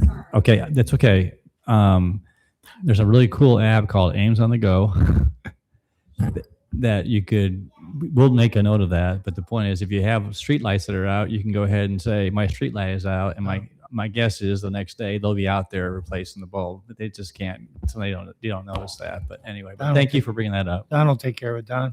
Oh, it's already taken care of. Don's got it. He's going to fix it after. He's going to go out there and do it after this meeting. That's Johnny on the spot. So anyway, But to my point, if we increase the lighting, do we get a corresponding increase in safety? Yeah, so what happens is, and I think a great example of anybody's used the Stanton crossing in Lincoln Way in Campus Town, what happens is, especially at twilight, when you start to get vehicle headlights, is you get silhouetted. So people crossing, and you have still ambient light, that what you're trying to do is bring up the lighting around that crossing location so that it's less likely for them to be silhouetted. So that's what we would evaluate, is like what light, and I can't tell you, it's not necessarily my area of expertise, but like what level of lighting really minimizes that silhouetting of headlights in those dawn and dusk hours. So I'm going to make a motion that we ask staff to assess whether there are some improvements that we can make in the lighting along this corridor to improve safety. Okay. Second. I'll second. All right.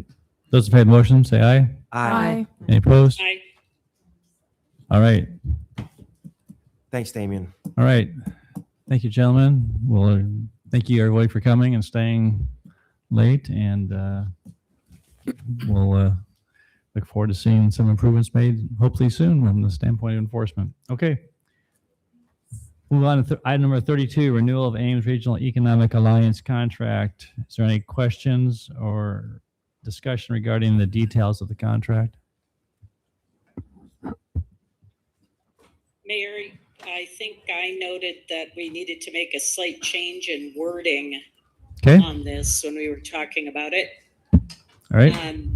Section 5, the representation on the board of directors. Currently, in the parenthetical in that, it says that 2 city council members appointed by the mayor and the city manager. That sounds like the city manager is involved in the appointment process rather than the city manager is the third member of the board. And so I would recommend that we make a change so that the parenthetical in section 5 read the city manager and 2 city council members appointed by the mayor. Okay. All right, moved and seconded. Those in favor of the motion say aye. Aye. Any opposed? Carried. Good job, Gloria. Any other questions on? Just a comment from me. So last year was when I wanted us to have a more in-depth discussion on this contract before approving it for this cycle. I don't think tonight is the night to do it. So after, moving to approve as amended with Gloria's amendment, I'll make a motion that we discuss this contract on a council workshop in the future. But I think it's late. I don't want to get into all my questions. I know Gloria and the mayor have some as well, and I'm sure everyone else does as well. And we could really discuss what's working with the contract, if anything we want to change with our direction of economic development policy. But I don't want to hold this up tonight. And I think it would be best to move forward with this contract for the upcoming fiscal year. Make a motion. I would move to approve the contract for fiscal year 2026-2027. As amended? Correct. Okay, is there a second? Second. All right, moved by John, second by B.D. Hanson. All right, roll call. Aye. Aye. Aye. Aye. Aye. Aye. All right, move on to item 34, a Do resolution you of want work. me to make a motion on? Oh, I'm sorry, Rachel. I'm sorry, you said that, and I'm. We'll do it next year. No. No. Please, go ahead. I would move that we place a discussion of the Ames Regional Economic Alliance contract on a future city council workshop agenda. Second. All right, move in second, and those in favor of the motion, please say aye. Aye. Aye. Any opposed? Sorry, Rachel, you did say that, and I just. Good. All right. All right, now we'll move on to item number 34, a resolution awarding contract to CB Solar Incorporated, Des Moines, Iowa, to install solar panels on the Fitch Family Indoor Aquatic Center and Stephen L. Shanker Plaza building in the amount of $463,760. Don, you're back. Yeah. I haven't left. I thought you were out there going to take care of that light fixture. A lot of information in the CAF. We just say that costs came in, the proposals came in very favorable. We have enough money to do it. Recommendation is to go with CB Solar, alternative number 1, and we would answer any questions if anybody has any. Any questions? I have one question, and maybe this is kind of a perennial question. It's difficult for us to know what the scale of these scores is. We see the score, but we don't know what the total could have been. So, for example, I don't know, a 1505 interview score, out of how many points possible? That's my only concern, and I'm not expecting you to go through all of them tonight, Keith or Don or whoever could do it, but I would love to see the scale in the future. Yeah, we wouldn't be able to answer that tonight for you, but we could do it in future. Yep. We'll add it to future. Proposals. Okay. All right, open up public input. Does anyone want to address council on this topic tonight? Hearing and seeing none, I'll close public input. Entertain a motion on resolution. Move approval. Second. Thank you. Roll call. Aye. Aye. Aye. Aye. Aye. Aye. Yeah. Okay. All right, We- thank you. Have a good night. Thank you.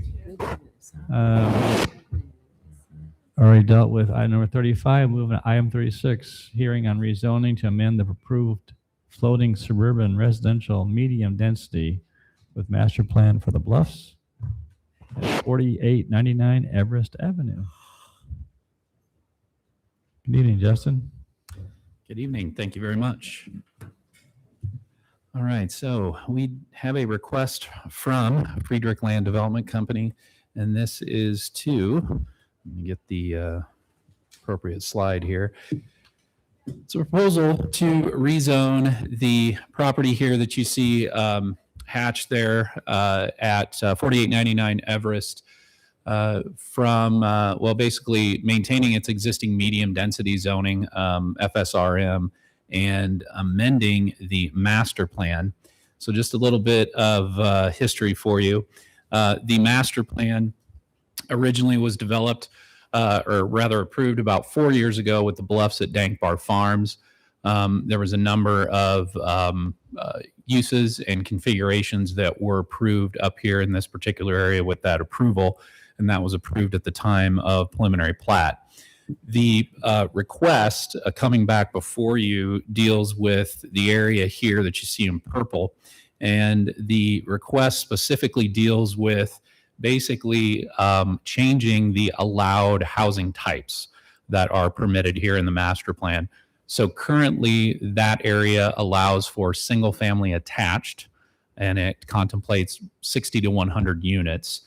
The proposal is to allow for a broader mix of housing, maintaining the current density range of 60 to 100 units, and allowing single family attached and detached, but probably most notably that you see there in that square, the east side of the site, small apartments. And so the proposal right here is to allow in the master plan for there to be up to 48 units of apartment living constructed in small apartment buildings. So this would allow a broader mixture on site. The apartment buildings would be, of course, restricted there to the east side of the site up against Everest. Why 48 units, you might ask? That came from discussion with the developer. We saw a concept plan, and as staff, we were comfortable capping it at 48 units because that kept those smaller apartment buildings to the east part of the site. And we were comfortable with that, creating a transition of sorts to what is to the east, which will be a senior living facility along with some commercial to the northeast. So Planning and Zoning Commission looked at this a few weeks ago, some pretty good discussion from them. They talked about the general neighborhood layout, deliberated back and forth, ultimately did recommend City Council approve the request. So I can answer any questions. Could you define for council what small apartment buildings means? Sure. So in this particular case, in FSRM, you can have up to 12 unit buildings individually. So in higher densities like RH, you can have bigger buildings, but that's what we would consider more of a modest, small scale size apartment building. And with that, is there a height limitation in terms of number of stories? I believe the height limitation in FSRM, you cannot go any higher than, I'm thinking 3 stories off the top of my head. And do you know what they're planning? Are they planning 2, or you don't know? I think they're planning for 2 stories Okay. in this particular case. So I'm curious about the planning and zoning meeting. And I feel badly I missed this, watching this meeting. But we haven't seen a lot of 4-3 votes out of this commission. So what was the strongest argument against this that you heard from P&Z, just to give us a flavor of that? I think the arguments that came from the commission members that were against it were that the nature of this area is all primarily low density, single family detached housing. And while this particular area had a single family attached concept, they just felt that the general growth of the neighborhood to the south along Everest and the projected growth to the north and west, they felt that that should stay more single family and lower density in nature. So, and that's really helpful. And they have a difficult job, by the way. So half the time they're trying to read our minds, and it's challenging. So was this more of a policy decision on their part to be opposed to this, or were they trying to do something consistent like with the 2040 plan? I guess I'm still trying to figure out what the opposition was. Well, there was some discussion about Ames Plan 2040. For the commission members that were in favor of it, they pointed out that there is also the goal in our comprehensive plan of providing for a variety of housing. And they actually felt that providing some scattered intermittent areas of higher density, even amongst lower density areas, with the proper transition and screening was appropriate and actually met the goals of the comprehensive plan. So I think ultimately their recommendation, or where the majority of the members landed, was with that. They felt that it was in line with Plan 2040. And the RN3 land use here, which is the land use, does contemplate for and support medium density residential. Okay, thanks. Yeah. Other questions? So Justin, initially it was single family attached. Is that correct? Correct. Like townhomes or? Yeah, that would be a typical townhome style development that you would see.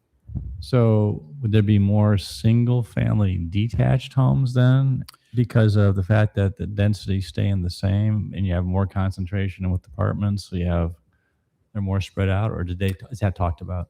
So and the developer can probably speak a little bit more to that too, but what we've seen in terms of early concepts, and we did communicate this to the commission, was there is a mix now of, and right here, like to the west of the apartment area and to the south, more single family detached mixed with attached that are proposed, at least in concept right now. I think as far as single family homes versus single family attached, it's probably not a whole lot different, at least in terms of the intensity, than what you would have seen before.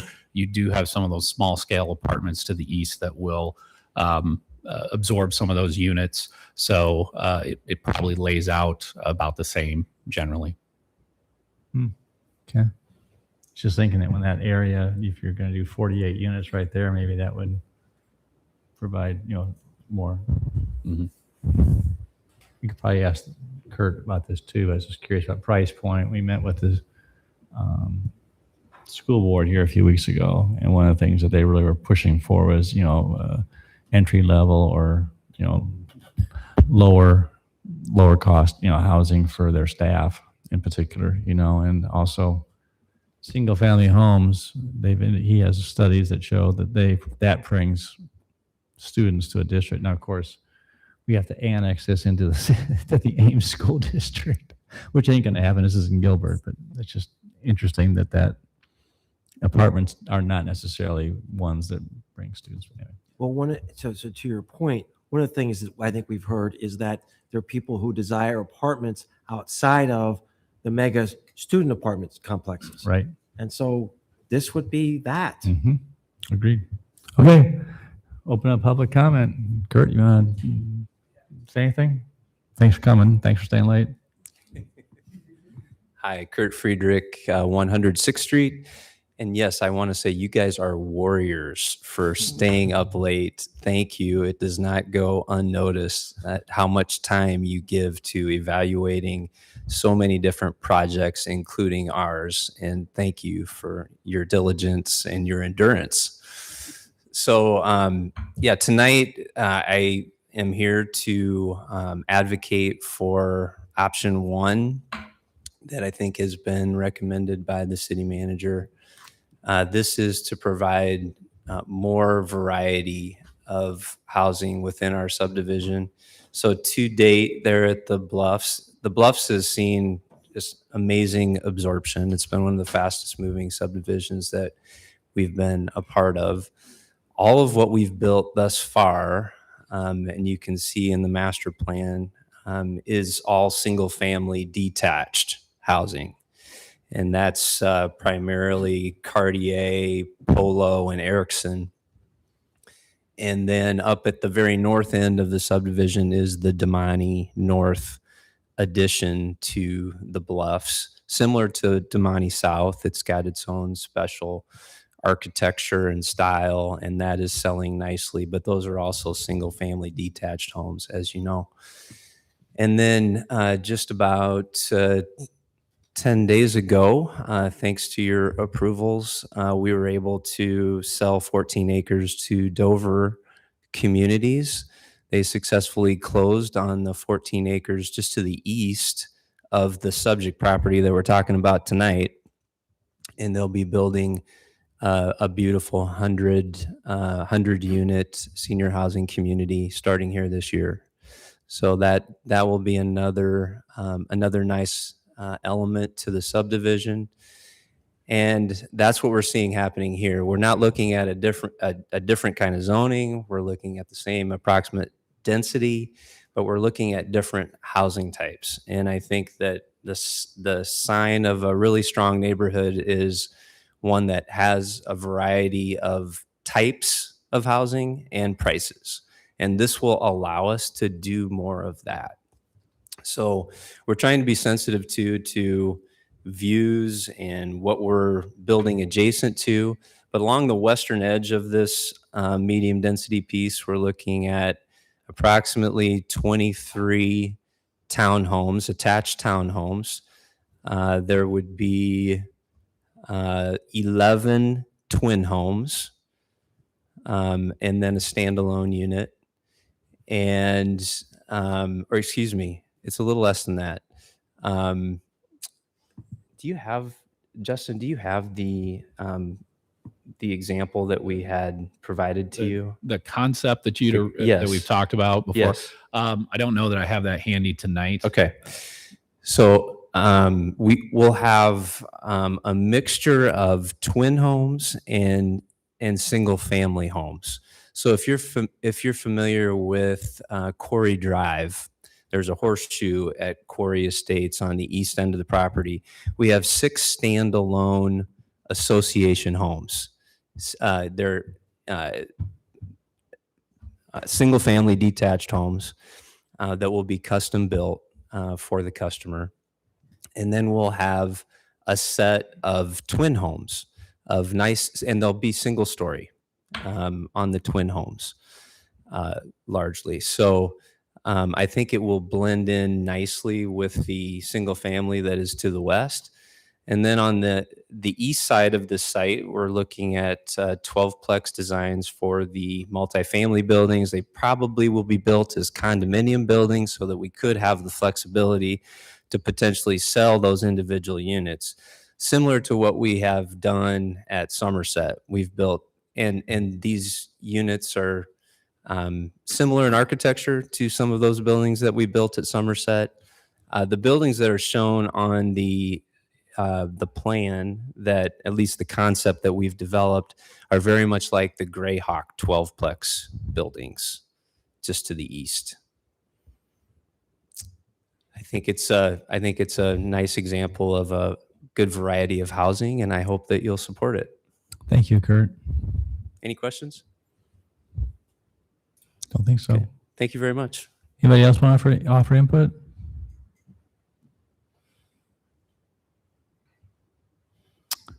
All right, we'll consider that to be the public hearing. It was open and closed. Any closing comments? Otherwise, entertain a motion.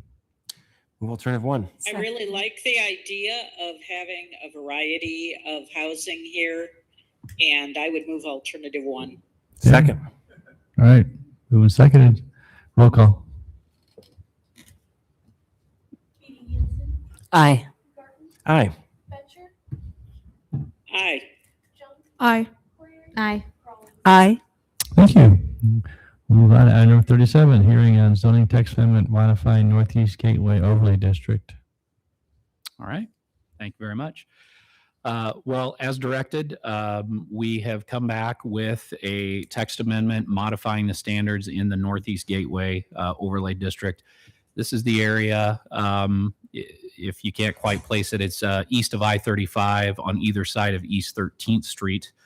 This is the property, or the area rather, where the regional mall was proposed 20 years ago. So the OG&E, the Northeast Gateway Overlay, was developed to set up design standards for what a mall or a shopping center would look like here. The area has obviously not had a regional mall or a shopping center built in it. And so at your direction, we've come back with modified standards. We think that we're satisfied with these. These still provide for an expectation of design for a potential shopping center. So there's still a cohesive design. There's still an expectation for quality, and we're still keeping the protections for Kettleson Marsh in, but it does streamline things, and it makes the approval process a little bit easier from the get-go. Once a master plan is approved by you, then staff can review individual minor site plans for additions. Unless the change requires a change to the master plan, then it would come back to you. Questions for Justin? The buffering of Kettleson Marsh has not changed? That is correct. So how close is what we're doing to the from any proposals from the developers? Is there any daylight between the two? I think so. Are you asking particularly like 20 years ago versus now, what the standard or how they're different? Well, the council action form says that we're doing this in response to requests from RPACT Holdings and Elwell Properties. Mm-hmm. So my question, I don't want to get in the weeds because it's really late. I just want to have a sense. They had a proposal, and then we're voting on a change. I just want to know how close they are and what, if there are any differences. That's all I want to know. So they didn't propose any changes here. They requested of the city council about a year ago that you simplify the zoning and delete the development agreement. You just deleted the development agreement, but if you make no corresponding changes to the zoning ordinance, essentially mall development requirements still exist. Mm-hmm. So we have gone through, made these edits, knowing that the mall concept is leaving our expectations here. The developer has looked at it. They didn't give us any particular changes that they asked for now. They did indicate that they will be looking at multiple options for the property. So that doesn't mean they won't propose something that needs further edits in the future. But tonight, this is what we need to do just to get the stuff that's completely irrelevant out of our zoning ordinance. That's very helpful. Thank you. Other questions? All right, declare a public hearing on this zoning text amendment to be open. Anyone want to address council on this topic? Hearing none, declare public hearing to be closed. Entertain a motion. Alternative one. Second. Thank you. Roll call. Aye. Aye. Aye. Aye. Aye. Aye. Thank you. Thanks, Justin. Thank you, Kelly. Move on, number 38, hearing on 69 kV transmission line reconstruction. Mr. Com. Any questions for Mr. Are there Com? any questions? Thank you. Any questions? All right, declare a public hearing on this project to be open. Is there anyone wants to address council? Hearing none, declare a public hearing to be closed. Entertain motion accepting report of bids. Move alternative one. Just really happy to see the number of bidders. This is really encouraging. Very much. Yep. Is there a second? Second. Roll call. Aye. Aye. Aye. Aye. Aye. Aye. All right, move on to number 39, 55120 Tabor Drive. Entertain motion on resolution adopting master plan rezoning agreement for the parcel at 5120 Tabor Drive. Move approval. Second. Roll call. Aye. Aye. Aye. Aye. Aye. Aye. And I entertain motion on third reading and adoption of ordinance number 4598, rezoning a parcel at 5120 Tabor Drive from agricultural to FSRL floating suburban residential low density with master plan. Move on third. Second. Roll call. Aye. Aye. Aye. Aye. Aye. Aye. Entertain motion on third reading and adoption of ordinance number 4596 on zoning text amendment for accessory dwelling units. Move on third. Second. Roll call. Aye. Aye. Aye. Aye. Aye. Aye. And entertain motion on third reading and adoption of ordinance number 4597 regarding property rezoning for 3329, 3312, 3699 East 13th Street and 1699 570th Avenue from planned regional commercial with OGNE to only PRC with OGNE, thereby removing the contract zoning agreement. Move on third. Second. Roll call. Aye. Aye. Aye. Aye. Aye. Aye. Thank you. Move on to disposition of communications to council. We have 8 items tonight. The first is an email from Deborah Pitt, Ames resident, requesting multiple 4-way stops in Bloomington Heights.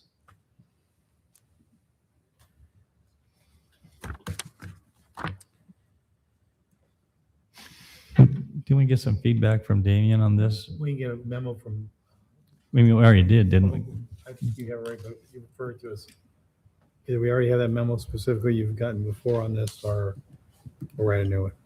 Or is it? It's come up before, I just don't remember. And I would move that we request to get the memo that was made previously on this topic. Or we have to update it. And update it if needed. Okay. Those in favor of the motion say aye. Aye.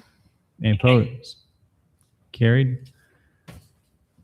Next is consider Hyde Avenue as, oh, that was right. As a snow route, that was already taken care of, right? Pardon me? Yeah, one of staff responded to them already. The one from Shelley Ackerman, that's already been taken care of. That was Justin responded to that, Yeah. right? Justin responded. Yeah, we did, okay. Third is about public nuisance code, container gardens, email from Cheryl Black. Any interest in taking that up? Or thanking her for the feedback? I would move we thank the resident for their feedback. But I mean, is there anything we can do? I mean, this is,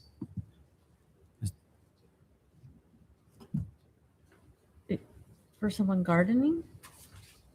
In their backyard?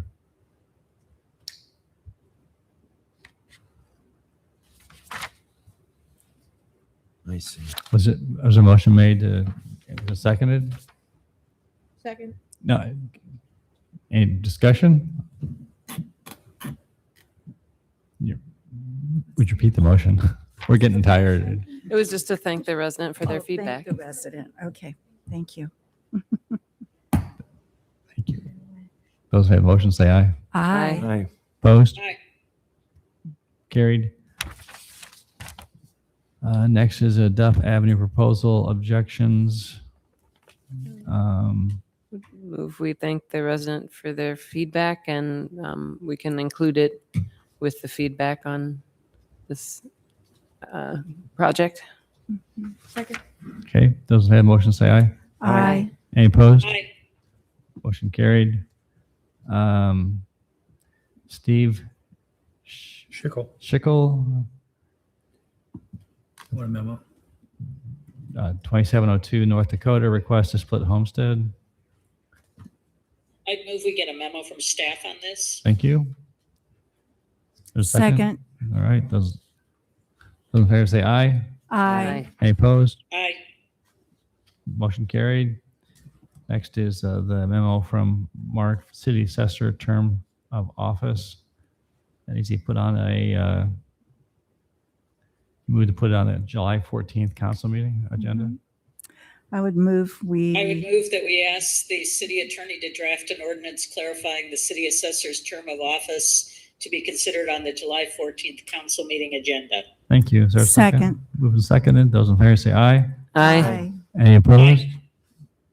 Motion carried. Next is memo from Kelly regarding urban fringe amendment to change from urban reserve to rural residential. I would move we place this item on a future agenda. Second. Those in favor say aye. Aye. Any opposed? Carried. Last one is memo from city manager regarding impacts of SF 2472 related to property taxes. I'd move we place this item on a future agenda. Second. Those in favor say aye. Aye. Any opposed? Aye. Motion carried. All right. Reports of governing bodies. Anything from AREA? We meet next week. Okay. How about Discover Ames? The Discover Ames had an audit performed. The audit came back clean. That was the main item from that meeting. Okay.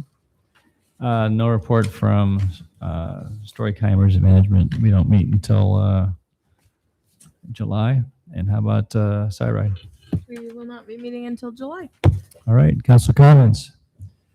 Trey, you've been hanging in there with us, buddy. Any Yep. comments tonight?